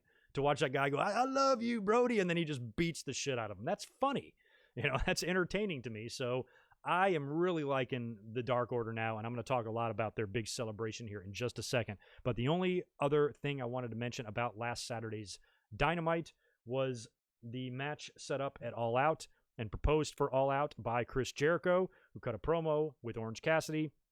And Jericho went on to challenge Orange Cassidy to a Mimosa Mayhem match. Now, I have no idea why it took me so long to realize that Jericho and Cassidy make a mimosa, you know, with the bubbly and the orange juice. I could have used that in something in a previous video, and Jericho had to fill me in. I'm like, oh yeah, that's awesome. So I guess the point or what they're doing here in this match, or the stipulation, is you must win by pinfall, submission, or by throwing your opponent into a vat of mimosa. I think they should eliminate the pinfall or submission and just do the vat of mimosa thing, because that's the way it's got to end. You know, especially if you want Cassidy to maybe win this feud. You know, Jericho can lose but not have to take a pin or submission. He can just be tossed into the orange juice. So I think if Jericho loses, that's definitely what's going to happen. He'll get tossed into the mimosa bath or whatever. We'll see. Some people were critical of the match idea. Oh, this sounds a little too crazy, or maybe they're trying too hard or whatever. And I say, give it a chance. We've seen dumber matches, that's for sure, than this. And I'm sure Jericho and Cassidy can make this good, and I'm interested in it. And certainly is no more over the top than the Stadium Stampede, and that was pretty good stuff. And I think they'll get creative with that. So we'll see. We'll see what that's like. If it's going to just be a swimming pool, you know, set up an above ground swimming pool that they'll set up in the arena there to throw each other into. I don't know. I have no idea. But that match is set for All Out Mimosa Mayhem match. Should be good. And, you know, I'm going to guess that it is no disqualification, so the Inner Circle can get involved there, and there's all sorts of stuff they can do. So that's just basically just a quick recap of last Saturday. Then this past Thursday, a couple nights ago, they had the Thursday Night Dynamite. This one drew 813,000. 813,000 was the rating for this. They were running unopposed against any wrestling. I think the Republican convention was going on. One of the conventions was going on. Pretty sure it was a Republican one. So they did have to go. That was the excuses that like Meltzer and Alvarez were using. Oh, it's the convention. You know, I'm like, it's okay. You can lose in the ratings to NXT. It's not going to fucking kill you. Man, it's like they always got to have an excuse every time. But to me, that's like, it's not that bad. It's an off night. We're not used to them on Thursdays, and they still drew 800,000. That's I can see the silver lining there rather than the negative. I don't have to make some shitty little excuse as to why they didn't draw bigger. I think that rating is fine. So we followed up Brodie Lee's big victory the previous Saturday with his big victory celebration here. And this thing was all over the place. My God. It was my favorite part and my favorite segment of the show, but there was a lot going on. So we first get a recap of everything that happened the previous week and the absolute destruction of Cody Rhodes. And they come out of the video package, and Jericho says something like, he goes, "I think Cody should take 2 weeks off and then quit the business." I laughed so fucking hard. Jericho is an absolute treasure on commentary. I swear, if you put him on commentary by himself, he would give Joey Styles a run for his money in terms of just pure entertainment. I don't think Jericho is going to have a future in, being a wrestling announcer, because he's going to be rock and roll forever once he's done wrestling. But man, sitting in on commentary on Dynamite is great. And Jericho does a really good job actually of being a heel. But at the same time, he puts guys over. I mean, he really does. Even babyfaces, heels, does not matter what. He says things to really get them over and pushes them.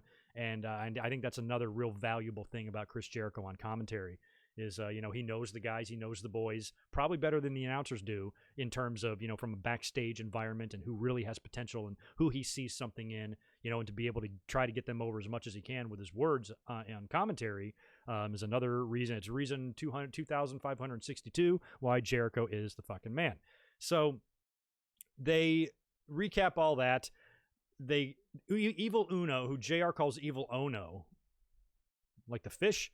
So Evil Ono comes out, and he's very happy about Brodie Lee winning, says a few things on the mic. They then bring out a casket with members of the Dark Order serving as pallbearers, and they're dancing. They're dancing with the casket. They're very happy. You look on the outside of the ring, and this is when I had to look up the Being the Elite stuff, because I'm like, what am I looking at? They got all these lawnmowers out there. So they got all these lawnmowers, these snapper lawnmowers everywhere, about 6 of them. They got some Mustang on the outside as well that they cut to at one point, and they got the coffin and all of that. So I went back and watched the most recent Being the Elite, and that was pretty funny stuff. And that's when you can really see, if you're only judging Brodie Lee based on what you see on TV, watch the Being the Elite stuff, because it's great, and it really shows how hilarious he is. They did a couple different spots in the most recent episode where he's celebrating with the title, and he's got chicken, he's got food, like takeout food that they're all eating, and John Silver always opens up his mouth and gets his ass kicked. I think even Brodie thanks them all. He goes, "Hey, thank you for tonight, guys. Drive home safe. Appreciate it. We'll see you next week. Job well done." And they all start to leave. And Silver's like the last guy. He's like, "Man, I love you, Brodie. Fucking love you, man." He's like, and Brodie's sitting down. He goes, "Dude, come here. Get your ass over here." And just beats the shit out of him. Throws him over the table. He goes, "You fucking moron." And then just leaves. And then here we get this celebration. And all the Dark Order guys are out there. We got lawnmowers. We got Mustangs. We got dancing pallbearers. They open up the coffin to reveal that 10 is in there with a Cody Rhodes neck tattoo, and they've got the Nightmare Family logo, I think, on the coffin or or something like that. So, and they're basically closing the coffin basically on the Nightmare Family. So 10 gets out of there. They put some Cody belongings in there, and they close the casket on that. And then Brodie then comes out to kind of have his victory speech. He says that the open challenge is no more.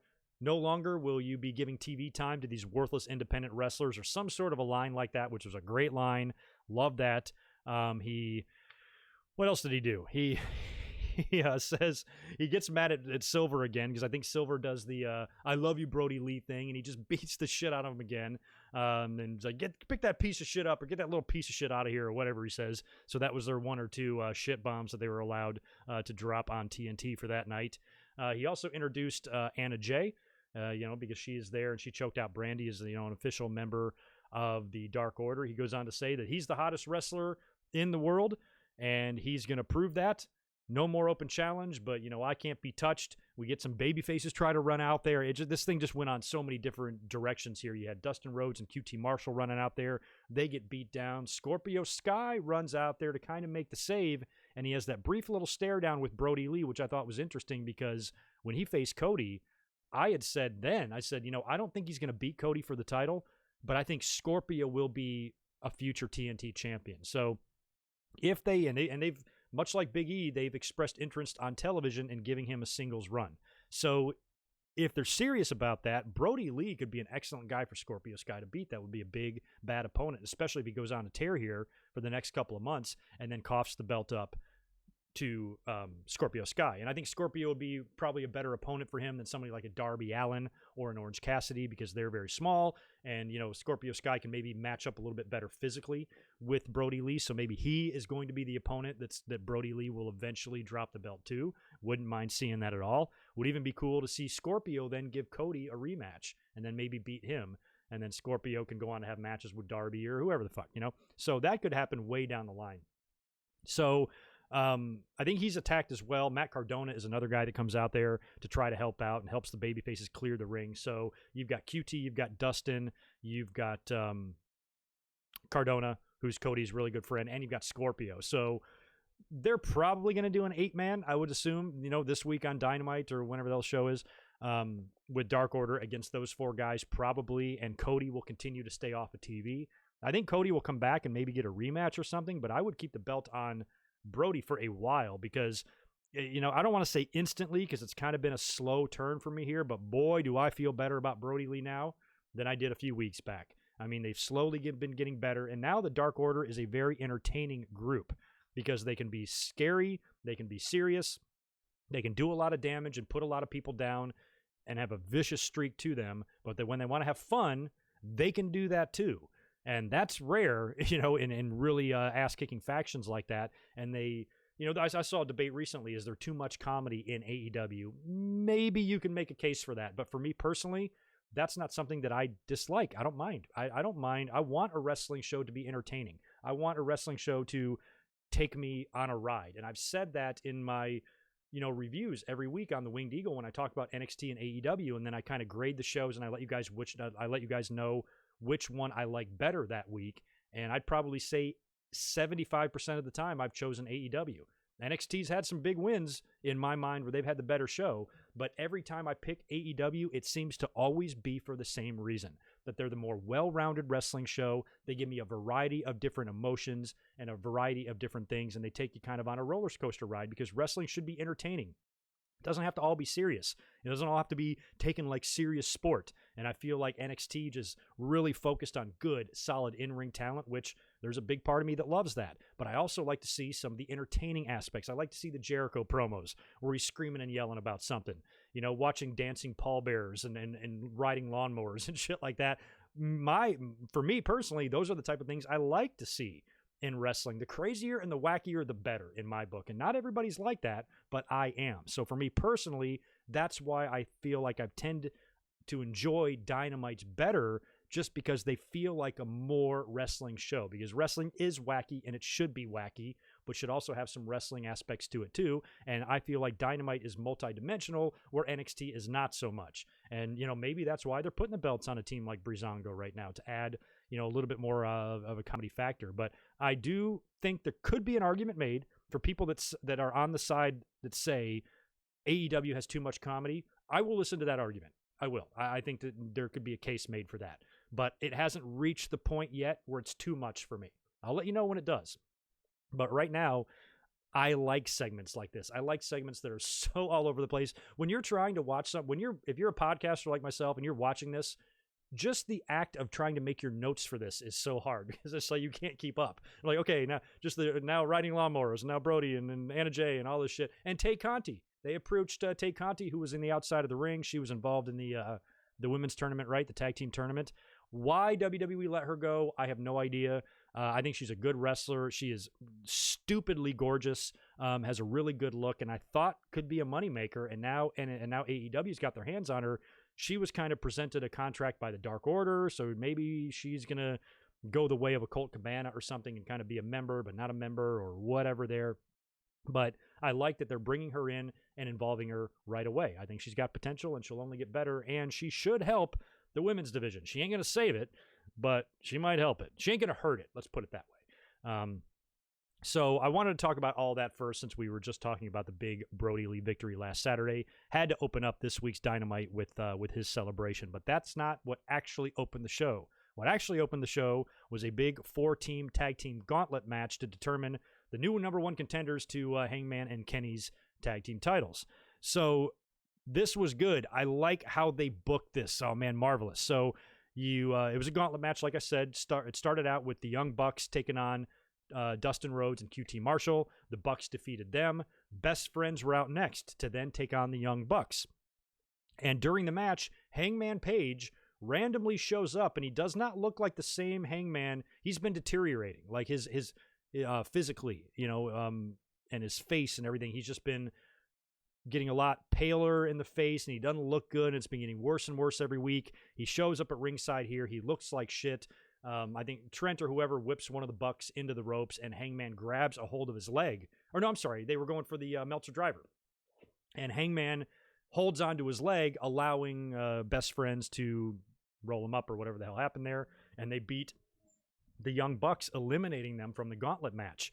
So I like this because the team that was out next was FTR. And this whole thing has got to be building to FTR and the Young Bucks facing off at some point. That's what we have to get. And I didn't want to see it here in this gauntlet match. So the fact that the Bucks got eliminated due to interference from Hangman Page, they would deal with him later.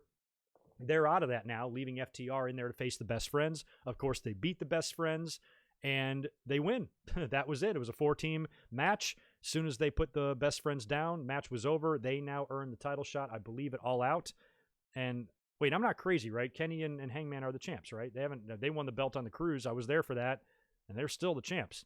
So they are now going to have to face FTR at All Out, I believe, right, for the tag team titles. And I think that's great because the way I think you want to book this storyline here, since so much of it is centered around the Bucks and FTR, you don't want to do this match on TV. You want to save this for like a title program. And how cool would it be if FTR comes in and wins those titles before the Bucks? Because we all thought for sure that the Bucks were a shoo-in to win the titles right off the bat. Even when they didn't, they would probably be the first team to win them, and they didn't. Kenny and Hangman did, and the Bucks have been unsuccessful in all of their attempts to win tag team gold, despite being arguably the best team in the world, tag team wrestling in the world, or whatever. So FTR doing all the shit talking, coming in from WWE saying, we're going to teach you guys what real tag team wrestling is about. We're going to insist that you take tag team wrestling seriously. We even want, tag team rules, to be strongly enforced, and we're going to write that into our contracts. We want tag ropes to be used, all this stuff. So they're very much about doing things by the book and having good, pure, Tully and Arn type of tag team wrestling. So if they do all that shit talking, come in, and then they beat the Bucks to the belts, that's perfect. Now you can set the whole thing up, and you can have the Bucks take the belts from them down the line. So I'm glad they did it this way because I think FTR absolutely needs to win the belts here because I feel like you got too much going on with Hangman and Page, especially now with how disoriented Hangman looked. He was approached backstage. This was bad. This was very, very, very bad. Hey, all you AEW haters, I'm about to shit on them really hard here. This was so fucking bad. So he's backstage. He's about to be interviewed by the girl, whatever her name is, and the Bucks show up. And Matt, my God, Matt, I'm begging you to take an acting class. I will pay for it because he was so melodramatic here. He's like trying to cry. He's like, you're my friend or whatever. And he's doing such a terrible job.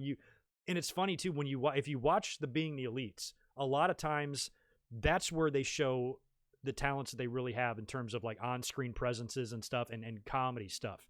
And they're always so funny and they're always so comedic in those. When you're watching Matt try to be serious, I thought he was doing a parody. I thought he was trying to be funny for a split second. I'm like, oh, no shit. He really is trying to cry. It looks so bad. If they pre-taped that, they should have watched that and say, we can't air that. We can't air that. So the Bucks are great. We all love the Bucks. I'm a big Young Bucks fan. But when it comes to like backstage stuff and, and acting and trying to be believable, this was not good. They're much more entertaining on Being the Elite. I don't know. I don't even know if WWE could help them with that because WWE doesn't have the greatest actors either, even despite the fact that they have a much more, they have a lot more resources at their disposal to help train talent and teach them how to do promos and how to talk and, how to be in front of the camera and stuff. It doesn't matter a lot of cases. If you just don't have it, you don't have it. If you don't know how to talk or try to act or be believable in any sort of way, it's visible. And this was so unbelievably bad that I laughed at it more than anything else. But if you take away Matt's shitty acting and you try to look at what was going on here, they call Hangman a drunk. He definitely looks drunk. He's all pale. He looks hungover. Looks like he's going through detox or something. He seems depressed. So it feels like all of his alcohol drinking is starting to take a toll on him, where before it was fun. Before they'd put him in the lower thirds. He's wasted right now, or he'd have a good time drinking beer with the fans or whatever. It's kind of deteriorated now into where he's now, he's a full-blown alcoholic, and it's affecting his judgment. It's affecting his personality. It's affecting who he is. It's affecting his, how he looks physically, and how he looks sick as hell, and the paleness and all that. So after the Bucks yell at him, they officially boot him out of the Elite. They say, you're gone. You're no longer a member of the Elite, which has been coming for a long time. They've been threatening to kick him out for a while. I think they even did kick him out at one point. And after that, the Bucks leave, and Adam Page then stares at himself in like a broken mirror and all of that. So if he now has to defend the tag team titles, and he's a mess, this really opens up the door for FTR to take the belts now from Omega and Page. So I think that's probably what's going to happen there. And then Hangman, in terms of what he does, if he goes full-blown heel, or if he's this drunk or this alcoholic that needs to be rescued by his friends, maybe Kenny, he pleads with the Bucks, look, man, our friend needs us. Yeah, I know he's not himself right now. Yeah, I know he cost you a match, but his life is more important. We need to rally behind him, try to get him the help he needs. Or if he's just going to go full-blown heel or whatever, I don't know. I like the direction they were going when Hangman was being more like the babyface drunk, because at first when all this started, all dating all the way back to last year and the beginning of this year, every time they won a match, Hangman he'd leave. Even on the cruise, when they won the tag titles, he jumped the barricade and started celebrating with the fans, drinking the beer. He didn't care about the Elite, nothing like that. He kept doing that over and over. He showed up very late to the Stadium Stampede and arrived late in that. So all of this has been leading to what we thought Hangman just, turning heel and being an asshole, but he started being fun on TV. He was getting more and more over, more and more entertaining, to the point where it felt like, oh, they're going to switch it now. He's not going to be the one to go heel. Omega is. Omega's going to turn on him, and then maybe he's going to be like a cowboy, Stone Cold Steve Austin type of guy that comes out there and has fun, and he's not going to flip middle fingers and kick ass, but he's going to have fun, and he's going to drink and do cowboy shit, right? So now they've taken another direction here to where his mental state doesn't appear to be right, and it's probably going to lead to something, happening with him or helping contribute to Kenny and Adam dropping the belt. So we'll see. But based on what he's doing, I fully expect FTR to win the titles, and that's what they should do. They should run with an FTR and Bucks feud during the fall, because those will be some fantastic matches. And then after that, I hate hot potatoing titles, but there have not been many tag team champions in AEW, because after SCU won, Kenny and Hangman beat him on the boat, and that was 8 months ago. Almost 9. No, 8 months ago now. So they've been champs a while, and maybe after Bucks and FTR wrap up business, then, the Lucha Brothers can have a taste, and maybe one day the Butcher and the Blade can too. Wouldn't put it past them. We'll see. But hopefully that's going to lead to some really fun stuff when the Bucks and FTR finally face each other. This feels like an AEW podcast. Rewind to the beginning. I'm talking about Dynamite right here.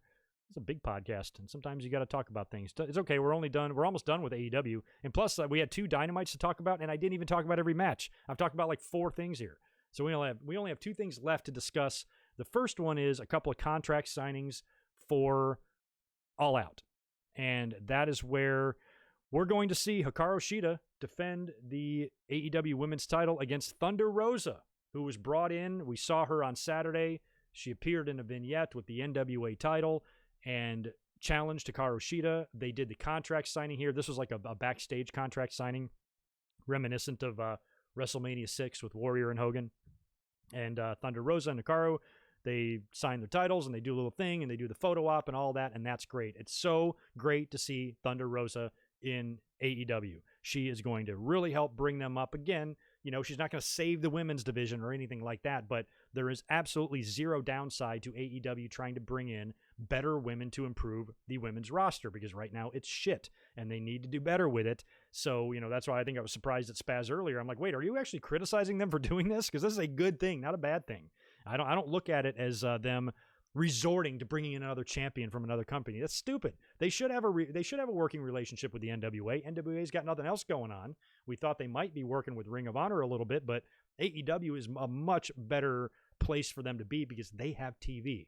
And Billy Corgan now coming together and working something out with Tony Khan, I think is a great way to get a lot of this great NWA talent maybe some TV time. We've already seen Eddie Kingston come in. We've seen Ricky Starks come in. Now we see Thunder Rosa coming in, and, she's going to be the NWA champion. If there's one thing I will agree on, I don't think AEW needs, that's 2 women's titles. So I don't know if they'll do a unification of some kind or whatever, or if this is just going to be a one-off for Thunder Rosa. She's going to lose here, but still remain NWA champion. I don't know. But in the meantime of NWA not really being able to produce any TV right now, this is a good thing for Billy Corgan to do, to strike up a deal to where he can feature some of his talent on TV.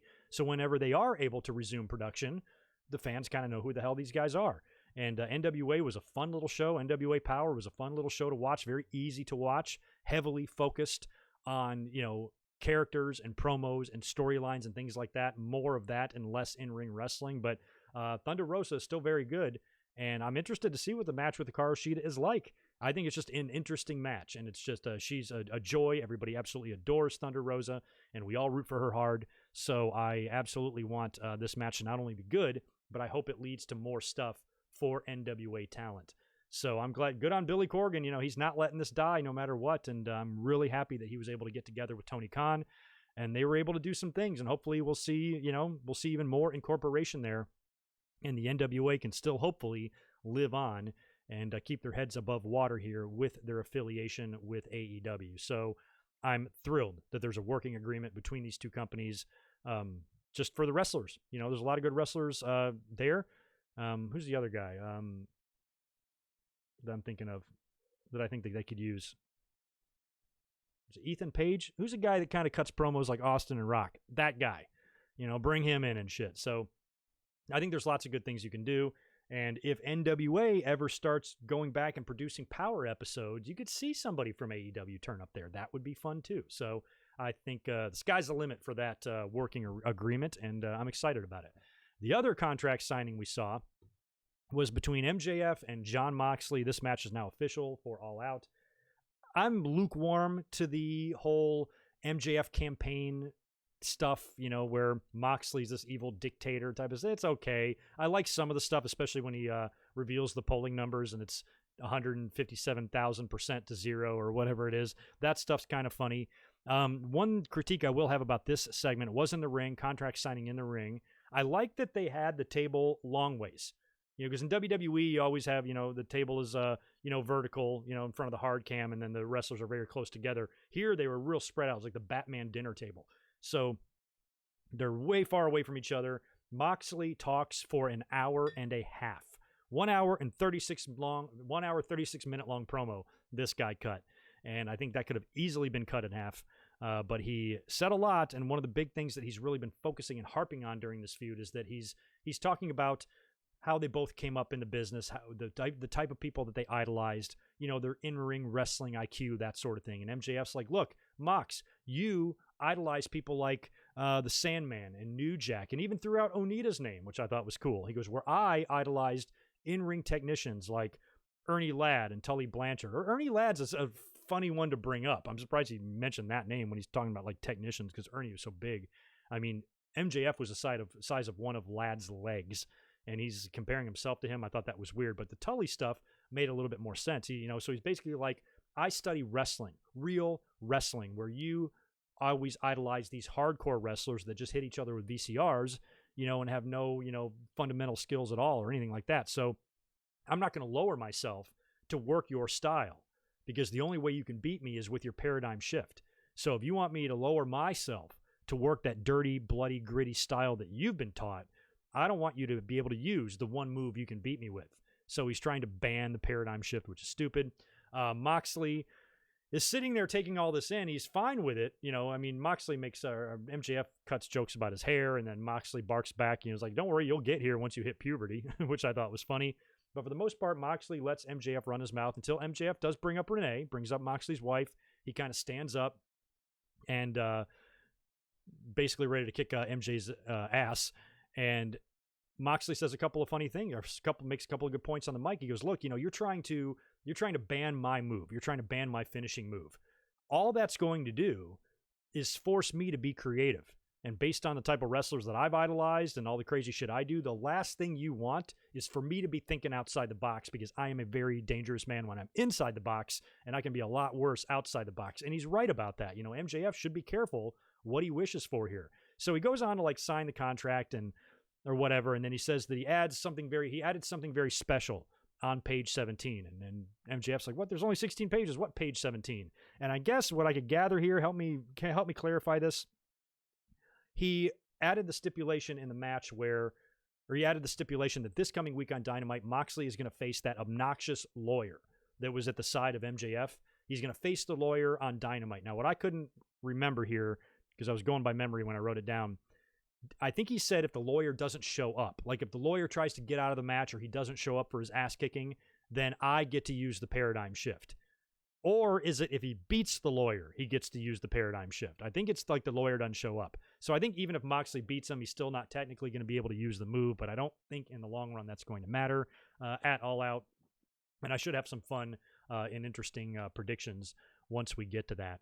So those were the only major things that I really wanted to talk about in terms of the last couple of Dynamites. I thought there was one more thing that I thought was worthy. Oh, yeah. I wanted to also talk about we saw Lance Archer come out to the ring. He beat the crap out of some guy. He had Jake the Snake Roberts with him. They've got another Casino Battle Royale taking place at All Out. He's going to be a participant in that, along with Brian Cage and Ricky Starks, I believe, who came out there with Taz. So Taz comes out to the ring, and you've got Taz and Jake the Snake fucking Roberts in the ring at the same time holding microphones. And I'm like, man, if this was 1999 Taz and 1989 Jake, oh my God, that would be some good stuff. But just that visual of those two legends, especially what both of them can do on the mic in the role of mouthpieces, was a pretty cool visual to see. And I like too, because I'm like, holy crap, not only is Jake and Taz in the ring, Brian Cage and Lance Archer are in the ring too. There's a whole lot of heels going on here. But they never came to blows, but you could tell that, at some point Cage and Archer might face off. Maybe Cage could go babyface at some point. I don't know. Probably not. Or not Cage, Archer. I don't know. I doubt it. But that was kind of cool to see them all, mixed in together there. I think this was also the same segment where Darby Allin appeared. And he, of course, is in the middle of his war right now with Ricky Starks. And he does this vignette. It's like black and white, and he's going down this dirt road, and he's got his back turned, and he's still got the thumbtacks in his back. Still, he's on some dirt ass country road in the middle of nowhere. Then he climbs this big ass bridge, which I don't know where they found this bridge. Climbs to the top of it, and this isn't like the bridge here in San Diego, the Coronado Bridge, or the Golden Gate in San Francisco or anything. But it's still a pretty big bridge and a pretty high, tall bridge. He's standing on the very top of the not the road part of the bridge that you drive over, but the framing structure on the top. He's on top of that, and he just jumps off into the river or whatever. So he's crazy. He's one of those adrenaline junkie type of guys. We've seen some stuff that he's posted on social media before where he's fallen backwards into foam pits and shit. He is crazy. He better be careful. He does not want to die. He's got a smoking hot girlfriend in Priscilla Kelly, and I would not be wanting to die if I was in his shoes. But he's great. He's great. I like it when he feuds with guys like Sammy Guevara and Ricky Starks, because they're the same size. The matches in the ring can be really good, but their personalities are so different. Ricky Starks is like this pretty boy that's kind of like a little miniature version of The Rock, who can just cut a promo like no other. Dude can talk his balls off. And then you got this kind of Jeff Hardy-ish type of enigma type of character in Darby Allin, and I think it meshes really well with some of the guys that they've been putting him in the ring with. And I think the Starks match will be a lot of fun. So I like that as well, watching Darby still have those thumbtacks in his back and then dive off the bridge. Good stuff there. So that finally wraps it up for my AEW, excuse me. I almost said AWA, AEW chatter. If there's anything you need me to mention or I forgot or you wanted me to talk about, let me know. But those were the only things I felt worthy to discuss, since we had so much to get into tonight and we had so much to talk about. I knew if I ran through both of these shows match by match, we'd be here until tomorrow when Payback started. And we don't have time for that. So that leaves us now with Payback Predictions. That's all we have left to get into. After that, I'll answer a couple of questions. And if we have time, I might do a little on-camera unboxing here. I got some eBay stuff that just showed up. Maybe we'll open that up together right here on camera before I sign off. Let me make sure I haven't missed any super chats because I have not glanced at the chat in a while. Let me make sure. Let me listen to my volume. All right, good. No Darth Vader voice. The volume or the mic hasn't cut out tonight. I think that was my man Tito last night that caused those problems by laying on my cord. No, okay, we're good. We're good on the super chats. But I'm happy to see a really good audience in here, too, for a Saturday evening. I wish all my Winged Eagles could be this way. Let's see. Reading some more of this. Oh, man. Kelly and Darby got divorced? I didn't even think they were married. I thought they were just dating. They did? I swear well, they were together on the cruise. So I guess relationships don't last. That's sad. Bummer. They matched. I thought they went well together.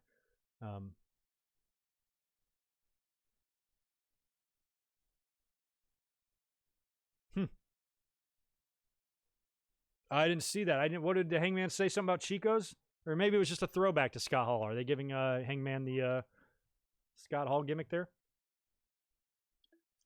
Can you guys excuse me for 1 second? It is boiling hot in here. I'm going to turn my air conditioning on. I'm actually sweating. 1 second. 2 seconds. There we go. That's better. All right. Yeah, if it got any hotter in here, then I'd have to, remove my shirt. And I try to save that type of stuff for my OnlyFans account. I got to make people pay for that if you want to see the goods. You know what I'm saying? So anyway, all right, let's cruise now to these Payback predictions and get into this pay-per-view. I've got 7 matches written down. There was another one added today that I saw last minute. Or I think it's 7. 1, 2, 3, 4, 5, 6, 7. Yeah, 7 matches we've got. I guess we'll start at the bottom. This match was added today or last night or whenever to the card. Big E taking on Sheamus one-on-one. Not much to really think about here. That's got to be Big E all the way. If they're going to do some sort of a singles push for him, I wouldn't be beating him here. I suppose they could have Sheamus win with some help from like Miz and Morrison and then do a rematch on SmackDown where Big E wins. I suppose they could do that. Excuse me, but I'm going to go with Big E. We got Matt Riddle taking on Baron Corbin. Finally, we're getting this match. I got to go with Matt Riddle here. Not much to say about that match either. I hope the bell rings, Matt kills him, and that's it. That's all I want to see there. I ain't trying to see Baron Corbin beat Matt Riddle. I'd love it if they fought in Raw Underground. Like if it was a real fight, so Matt Riddle could beat his ass. That would be sweet, sweet, sweet. Thank you for that, Ryan Rhoda. NXT is on Tuesday. Did I miss Super Chats? I didn't think I did. No, I don't think I did.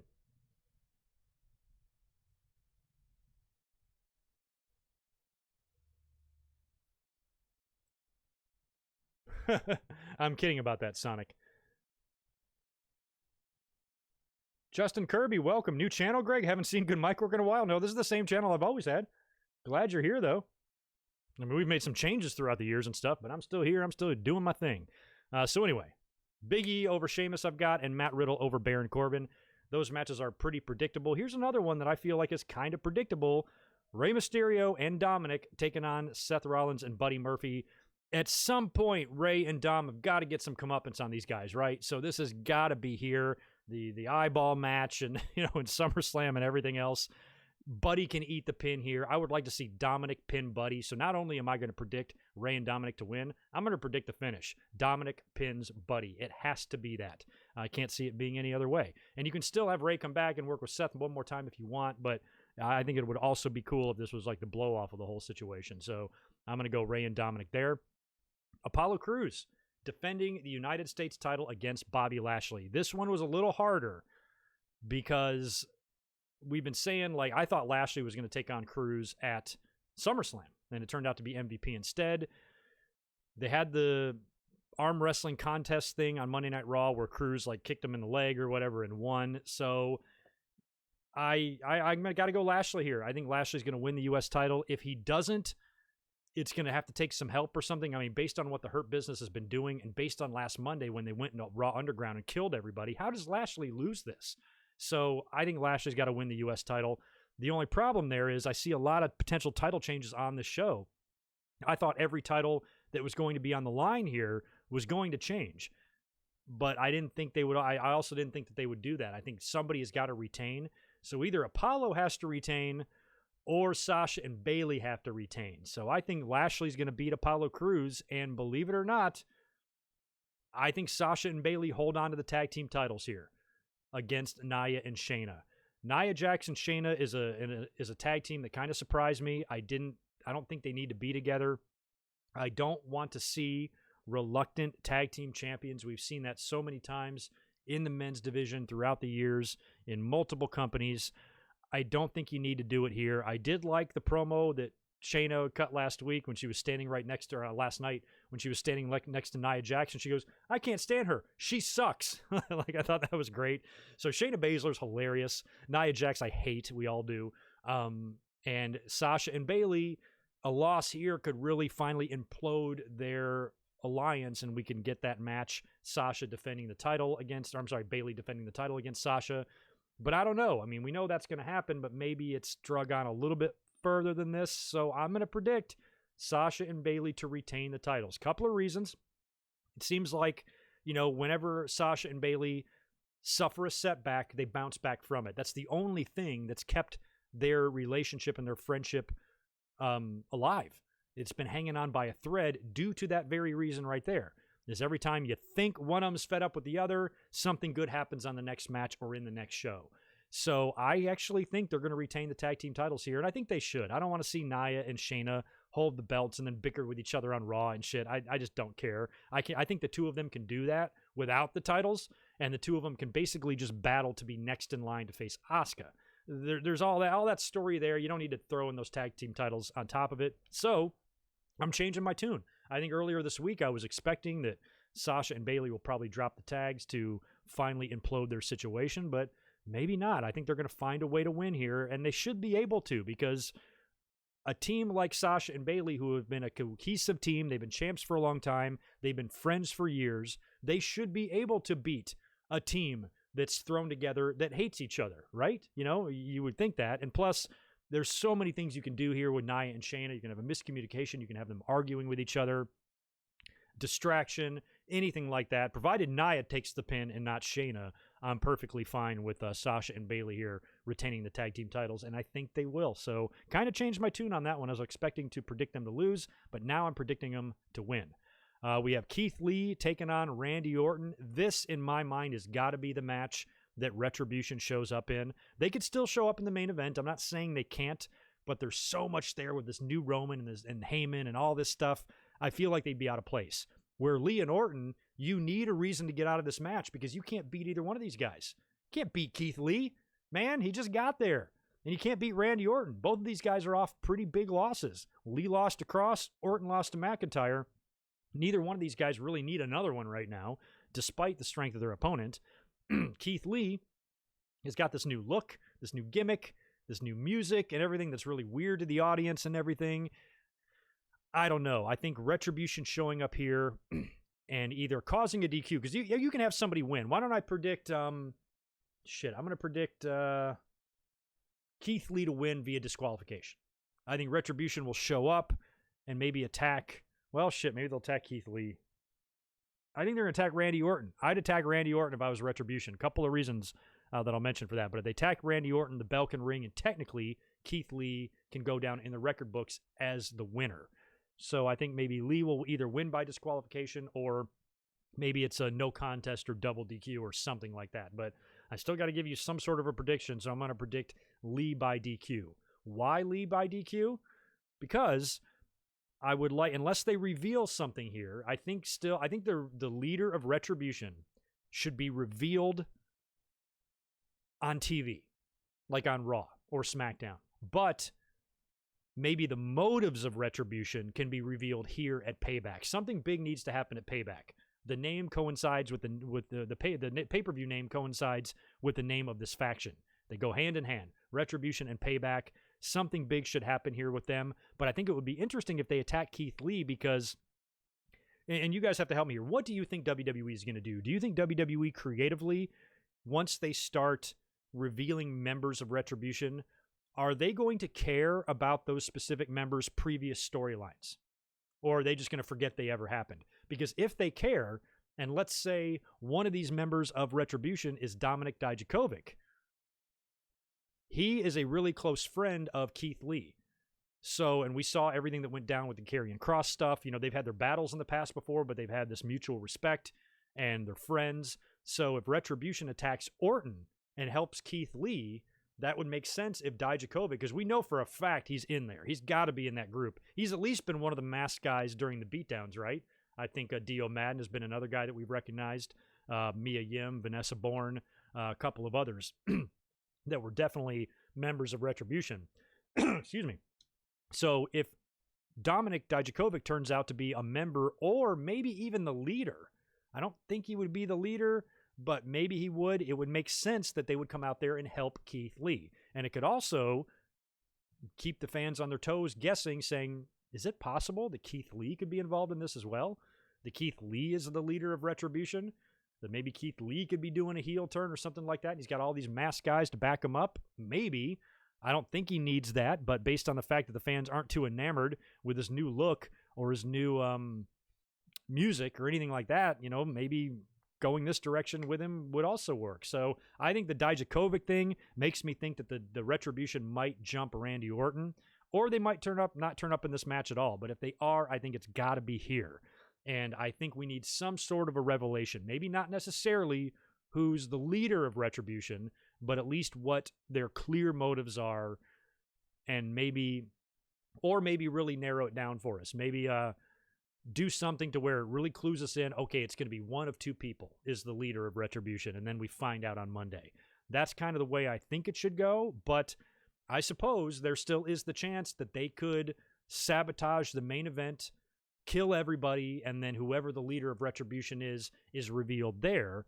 But if the leader of Retribution is not Roman Reigns, I don't think you're going to come in on no pun intended, on Roman's and Heyman's party. I think the main event should probably be left on its own. Roman Reigns versus Braun Strowman versus The Fiend. This is what? No disqualification, right? And triple threat or whatever the fuck it is. I'm going Roman Reigns. I think you have to go Roman Reigns here. You could have Retribution interfere, costing Roman the victory, and then Roman goes retribution hunting on TV, and he goes and looks for every guy in a black hood that he can find and killing them. But I don't know. I don't think you need to do that either. I think Roman with Heyman is all you need there. There's nothing you need to add to that, you know, at least not at first. And especially if we're getting a new Roman. Like tomorrow, if we see a little bit of a different look Roman, a little bit of a different type of theme music, and definitely a new attitude in the ring, don't convolute that. Don't add too much to that with Retribution and 900 other guys running in. Let that match stand on its own and have Retribution make their presence known in the Lee and Orton match. That's the way I would do it, and I'm predicting Roman Reigns to win the title. I think he'll pin Strowman.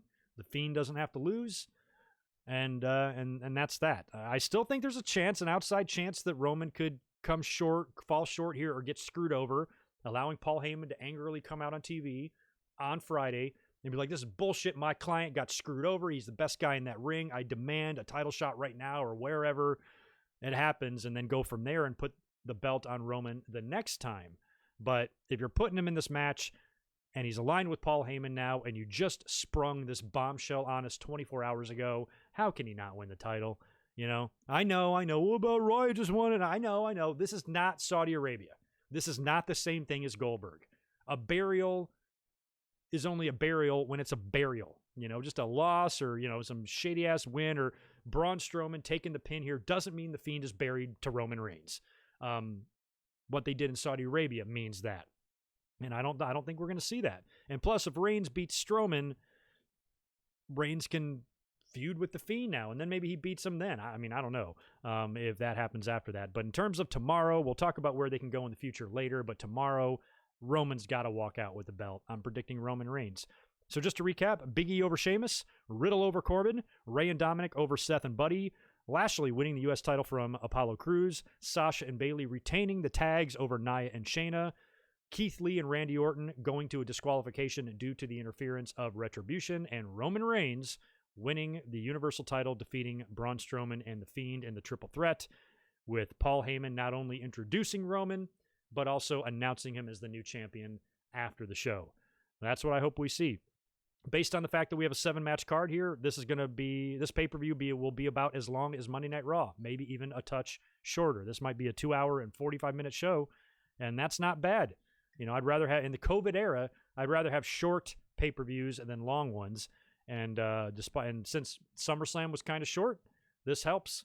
This makes this pay-per-view a little bit easier to stomach since it's coming just 1 week after the previous show. So, yeah. There you go. That's that. That's the end of my notes. 500 people and 100 likes. Can you guys smash that thumbs up button for me, and I'll answer a couple of questions here. I did miss 2 super chats. I tried to scroll up. I didn't see any of these. Oh, now I see it.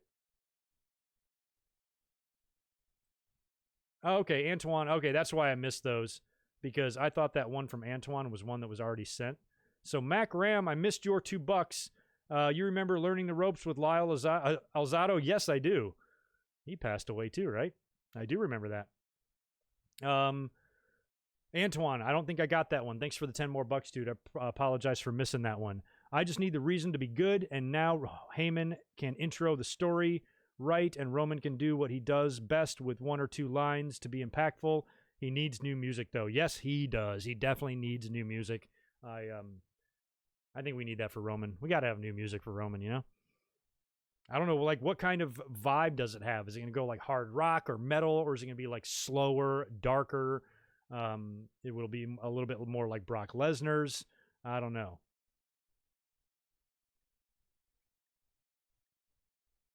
Did I miss any other super chats? I don't see any other ones. Well, don't yell at me, Mac Ram. Just relax. I'm trying to do a podcast here. Just don't freak out. The world doesn't revolve around you. We revolve around it. David Benoit is a leader. No, I don't think we want to see that. Yeah, longer pay-per-view. I think they'll all go back to that. Longer pay-per-views will be for the big 4, but if you noticed, even SummerSlam wasn't that long. I think they don't want to overdo it in these Thunderdome shows.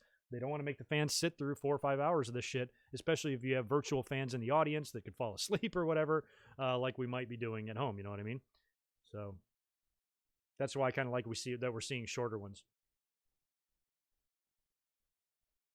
Oh yeah, Big J, that's a good point. Mia Yim is also dating Keith Lee. Now, Mia Yim is one of those that I suppose I could see her in Retribution, but there's probably plenty of people in Retribution that are just being used for, the TV spots and the segments where they're beating people up. They might not officially be in it. They might just say, hey, you're big enough, put on a hood and go out there and be a Retribution member tonight. So with Mia Yim, if she's actually a member, that's a really good point, Big J, because I talked about Dominic Dijakovic and all of his history with Keith Lee. So maybe Mia Yim being a part of that would add to the Orton thing and making more sense for them to attack him. So yeah, I kind of think if Retribution jumps in the ring, they attack Randy Orton. I think that would be cool. And because Keith Lee does not need to be losing right now. All right, that about does it. All right, I'm going to fix my AC one more time, and then we'll answer a couple more questions. Oh, yeah. There we go. All right, I'm back. Sorry about that. All right, I got the AC fixed. It was blowing right on me, and then I started getting cold. Can't make up my mind in here. Oh, Ray and Seth is already set for Raw. You know what? I almost normally, when I do the Winged Eagle, I go over to WWE.com and I check out the Raw preview. But I figured since Payback is tomorrow, we're not going to have a Raw preview yet. So I didn't know that Ray and Seth is set for Raw one-on-one. That's cool. That'll complete, the revenge. Because if you have Dominic pinning Buddy tomorrow and then Ray beats Seth Monday, maybe that whole situation's over. Or maybe Seth beats him. I don't know. We'll see. What's up, Madeline? Good to see you again. Who do you think makes sense to be the leader of Retribution? I don't know. I want it to be somebody good, somebody that's going to make our jaw drop. And I don't think Dominic Dijakovic is really that guy. I'd like to see Dominic be a member, but not a leader. So I think what would be best is, I suppose I'm okay with whoever it is, provided it's a surprise, provided it's a current member of the roster, on Raw or SmackDown right now, that's secretly leading this group. and then it's revealed to be them or something. I just hope whatever the reveal is, it's good in some way. Another thing I would be totally fine with is if it turned out to be the Hacker. And I think that's something else we could get tomorrow at Payback. In whatever match they interrupt or whatever they're involved in, we have not seen that Hacker on TV in a while, in months. Seems like they've dropped the angle. Maybe that's done on purpose, and he turns up tomorrow for the first time in forever, and we're like, holy shit. And he's got the hood on, and he goes, I told you, because maybe he clued us in, or maybe he teased this in some of his earlier promos before they dropped it. I told you there would be hell to pay. I told you everybody would pay, or everybody would be gotten to. And then he maybe reveals the hood to reveal Mustafa Ali or something like that, or whoever it is, Xavier Woods or whatever, if the Hacker, because that would be an interesting thought, actually, now that I think about it. It might be the first time that we've had like a leader of a faction be someone who's not there. Like it's for a while in the Dark Order, we didn't know who the Exalted One was, but he was pulling the strings.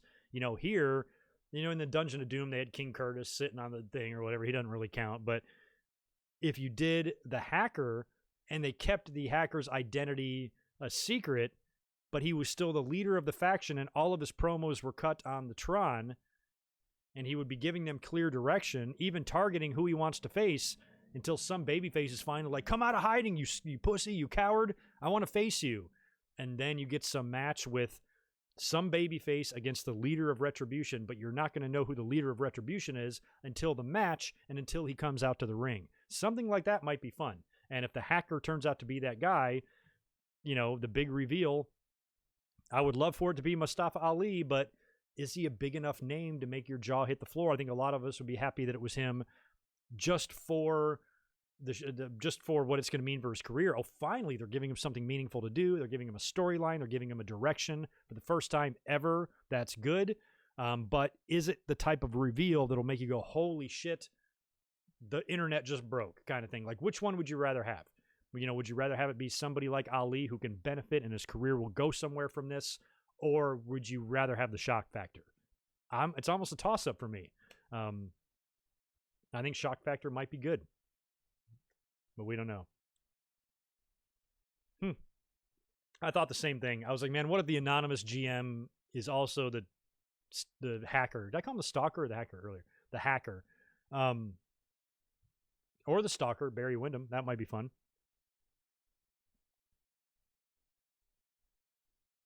Yeah, I don't know.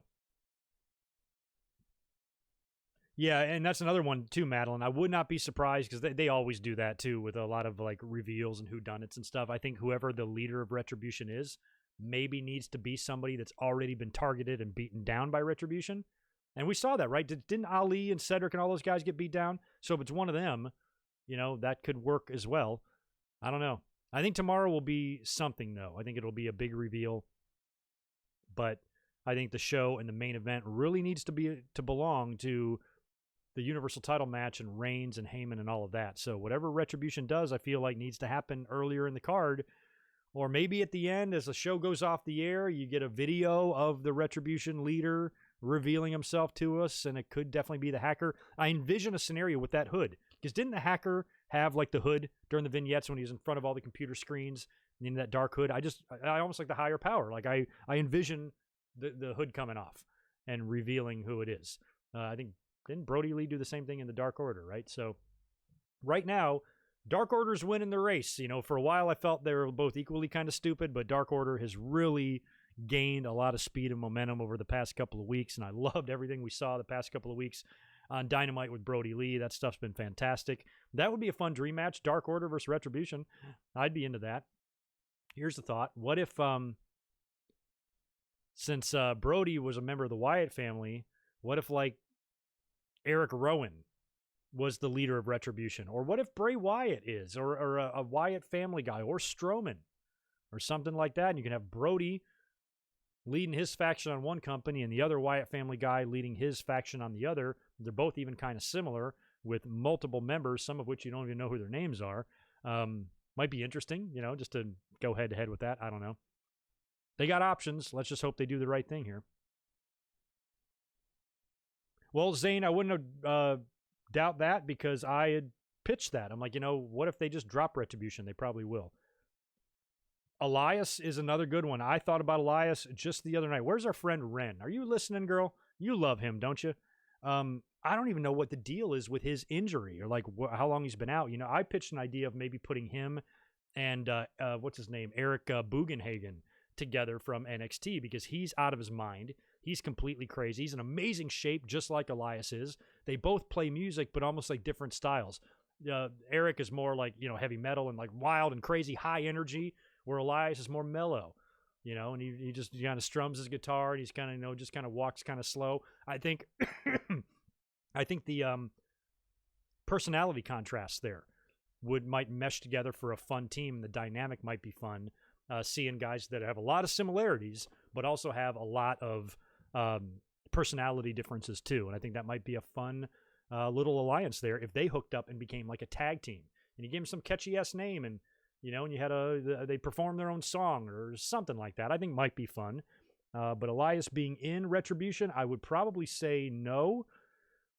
Or being the leader of Retribution, I would probably say no because I think WWE just really loves using him in that way, because that's why a guy like Elias, he has a ceiling, because it's like his talent is almost hurting him, because WWE can always they could never decide if he was heel or babyface. He changed 5 or 6 times, and every segment was the same. If he was a babyface, he'd be out there singing a song, and somebody would interrupt him. If he was a heel, he'd be out there singing a song, somebody would interrupt him. It's like they do that every time. So I do think they need to spice him up a little bit, but him being the leader of Retribution, I think would be completely changing his character, where he'd never play the guitar again, and I don't think WWE wants to do that. So I'm not sure if he'd work, but I'm curious where he is and when they bring him back, how they bring him back. I don't want to see him just show back up on Raw or SmackDown, whatever brand he's on, with the guitar and just start playing and do exactly what he did before. They need to do something different with him because he's valuable. Elias is great. Elias is great. AOP could be coming back. That's true. So could Edge. And I mentioned that as well. I mentioned the idea of whenever they do this draft, move Randy Orton over to SmackDown. If he falls unsuccessful in his quest to win the WWE title, move him over to Raw in the draft or I'm moving over to SmackDown in the draft, because everything that him and Edge did on TV was great. And if they still have plans for these guys to have another match maybe next year at WrestleMania, I think WWE might want some of that magic on the Fox network, because their promo work and the build of those matches were great. So that would be a really good thing to showcase to the Fox audience. And then maybe you can move Roman and Heyman to Raw, and they can kind of fill that void that Brock and Heyman did when they were there. And if Roman drops the title or he falls short getting the Universal title, now he's over there to feud with Drew. Could work. No, Ryan, I have not seen Braun's Chronicle. I just heard about it. It just released, right? But I did watch the WWE 24 on WrestleMania 36, and that was really good. And I talked about Braun. Oh, wow, I was thinking about suicide. Yeah, and Braun talked a lot. I mean, Braun was very emotional in that 24. He talked about when he was younger, and, he's a really big kid. He's like, I'm big, but I'm being bullied. He's being bullied by kids he could snap in half. And it was a source of sadness for him, and he was really sad until one day he just wanted that all to end, and he started working hard. I had no idea about the suicide thing, so that's crazy. I want to like Braun. I've always liked Braun. My only issue with him was during the pandemic, when he tweeted that stuff, having no sympathy and had a really shitty take on people that are dealing and facing unemployment because businesses have to close, and he basically was like, well, tough shit, get another job. And I just thought that was a horrible take on that, and he kind of pissed me off, and he blocked me on Twitter because I called him an asshole. So but I want to like him. He does seem, especially in the 24, he seems like a genuinely good person. So maybe he just didn't know what he was saying that day, and he doesn't really truly believe that. But yeah, I'll take a look at it. You're not the first person that told me the Chronicle was good.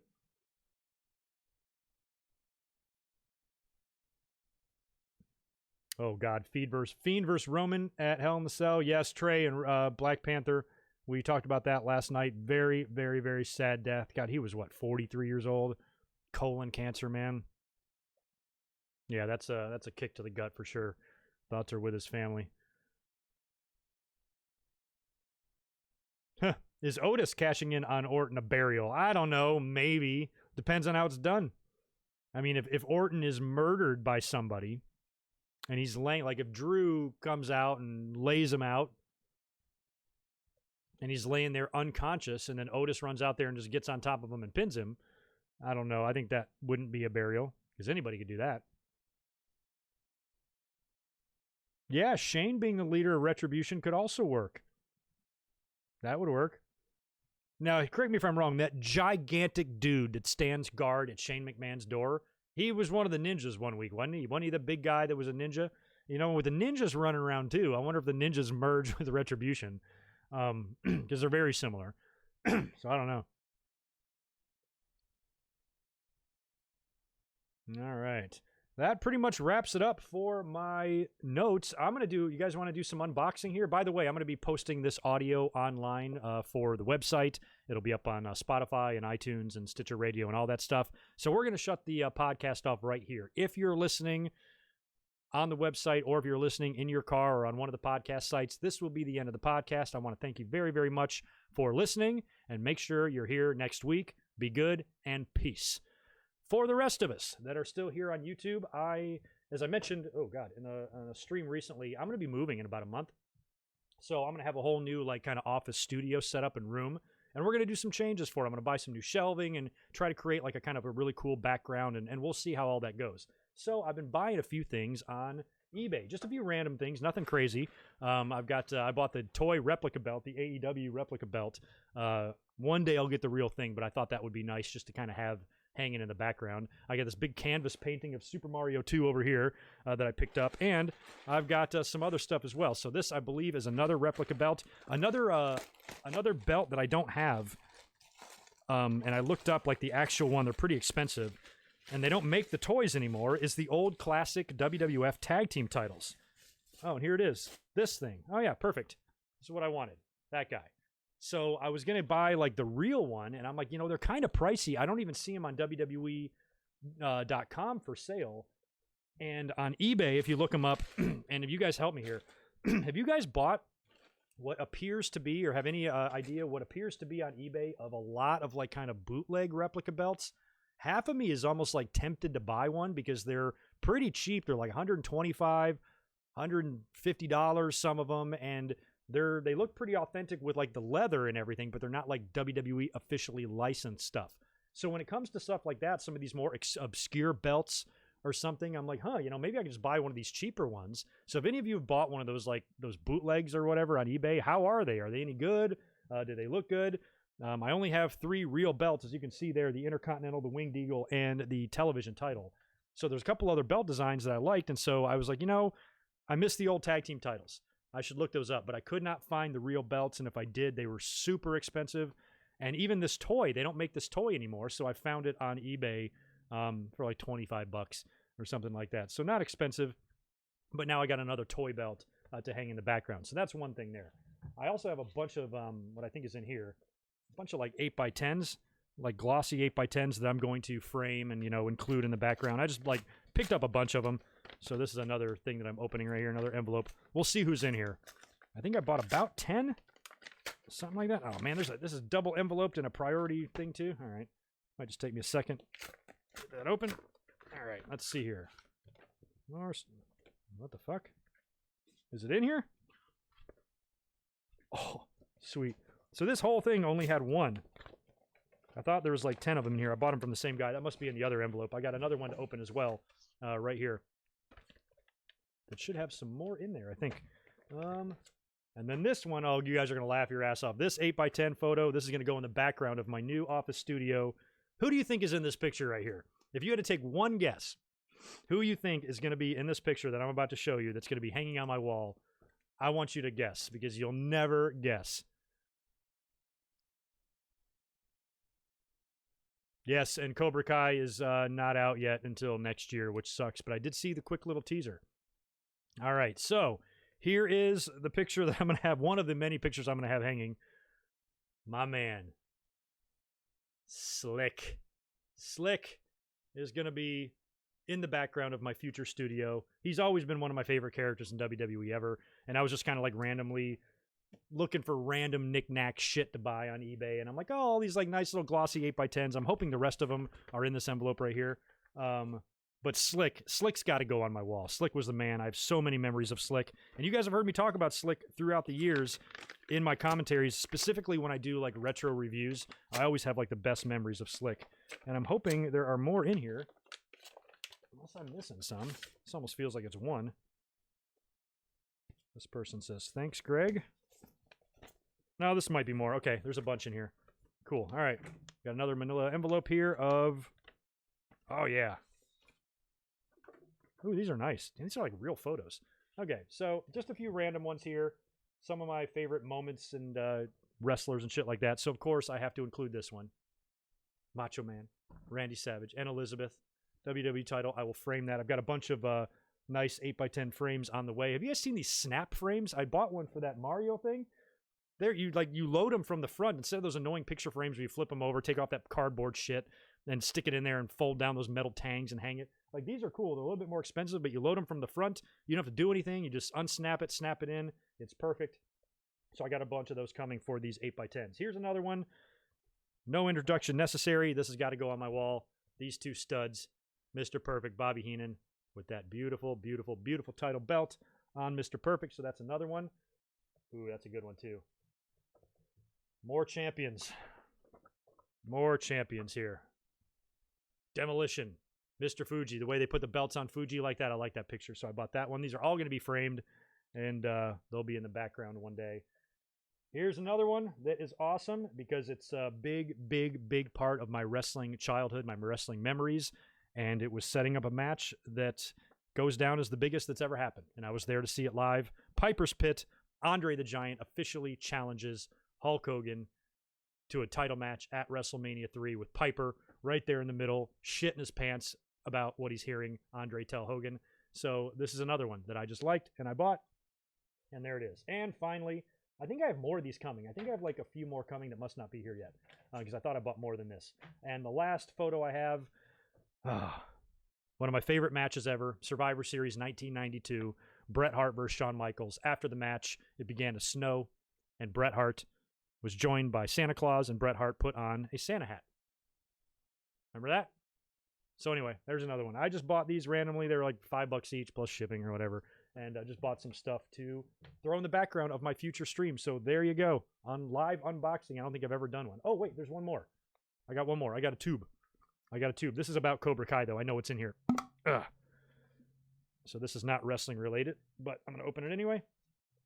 This is the poster from the original Karate Kid movie that has the All Valley Karate Championship tournament on December 19th in California. So that was from the very first movie, Under 18 All Valley Karate Championship. Daniel LaRusso versus Johnny Lawrence. Oh, man. So, yeah, that'll go back in the tube. I'll have to frame that later and that sort of thing. So, yeah, I'm starting to, like, buy, like, little random things and shit for when I finally move, and I got a new studio, and it'll probably look a little bit different behind me once that happens. So, anyway, oh, shit, Zane, there you go. I bought that one. Find one with Monsoon and Heenan together. I did. It's not here. So that must be coming. Unless it's in here. I'll show you the one I got. Yeah, no, Monsoon and Heenan. Let me make sure I didn't overlook that. Thank you for reminding me. No, it's not here. It must be coming separately. Maybe I bought that from a different person. Let me go eBay, purchase history. Is that coming from a different dude? Oh, and I have an Owen Hart photo coming too. That's right. Owen Hart, black and white from Stampede Wrestling when he was about probably 2 years prior to him showing up as the Blue Blazer in WWE. So that's coming from a different seller. And so is Gorilla and Jesse. Or I'm sorry, Gorilla and Heenan. Where is that? Well, it's not here yet, and I can't even find it on my thing. I did buy it, though.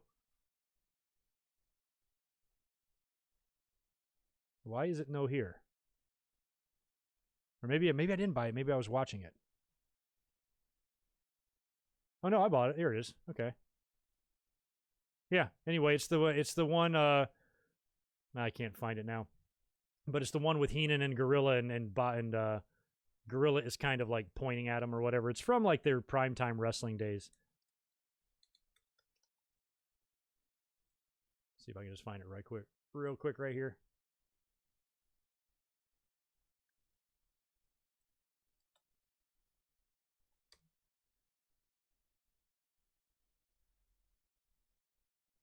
Well, where the hell is it? Well, I can't find it now. But anyway, I've got it coming, and I'm on it. Don't worry, I'm on it. So yeah, that one will be coming as well, and I'll have that in the background. And yeah, we'll have some cool stuff in here in the new office setup.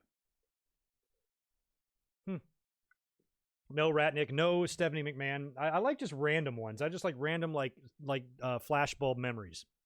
That's why when I saw this one, this like Andre and Hogan one, like I'm like, holy shit, like I'll never forget this. I watched this happen on TV, on Piper's Pit. I watched the build for it.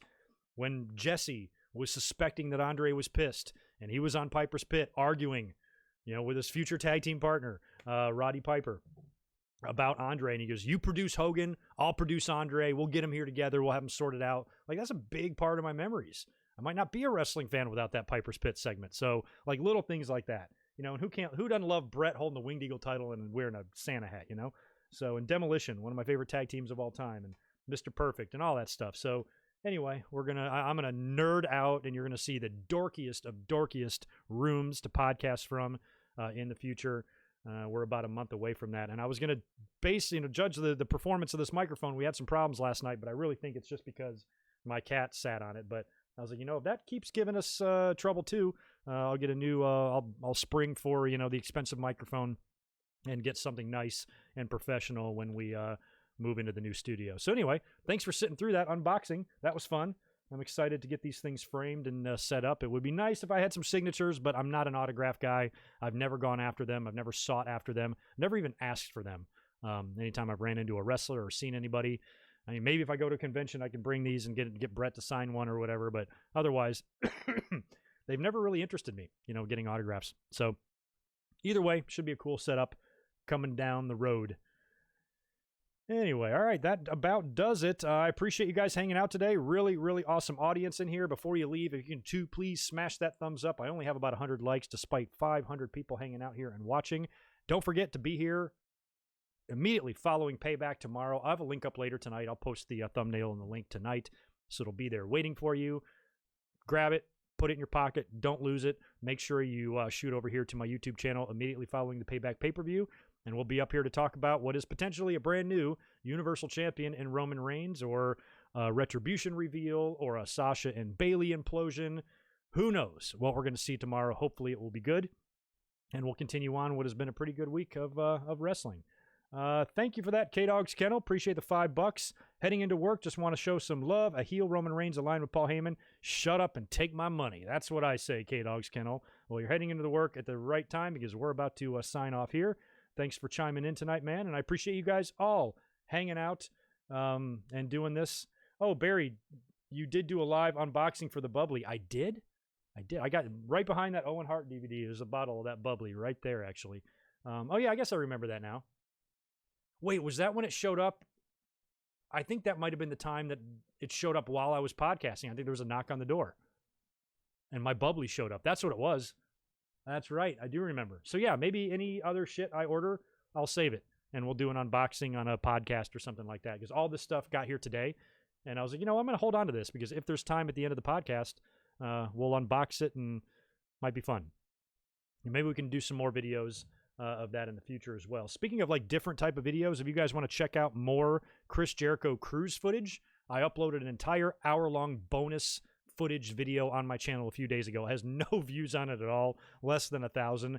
But if you want a good idea of what the vibe was like on the cruise, if you're thinking about going, if and when COVID ever makes it safe enough to go, or if you just want more of that type of content, it's all there. I've got some matches, nearly full matches from start to finish. A lot of cool stories from the podcasts and just random footage. You're not hearing me talk over it. It's just the raw footage. So it's just to watch, just for some bonus content if you're bored and you need something to look at. It's up on the YouTube channel right now, so please check that out as well. You guys take care. Have a good rest of your Saturday night. Be cool, and I'll catch you right here tomorrow night immediately following Payback. See you soon. Peace.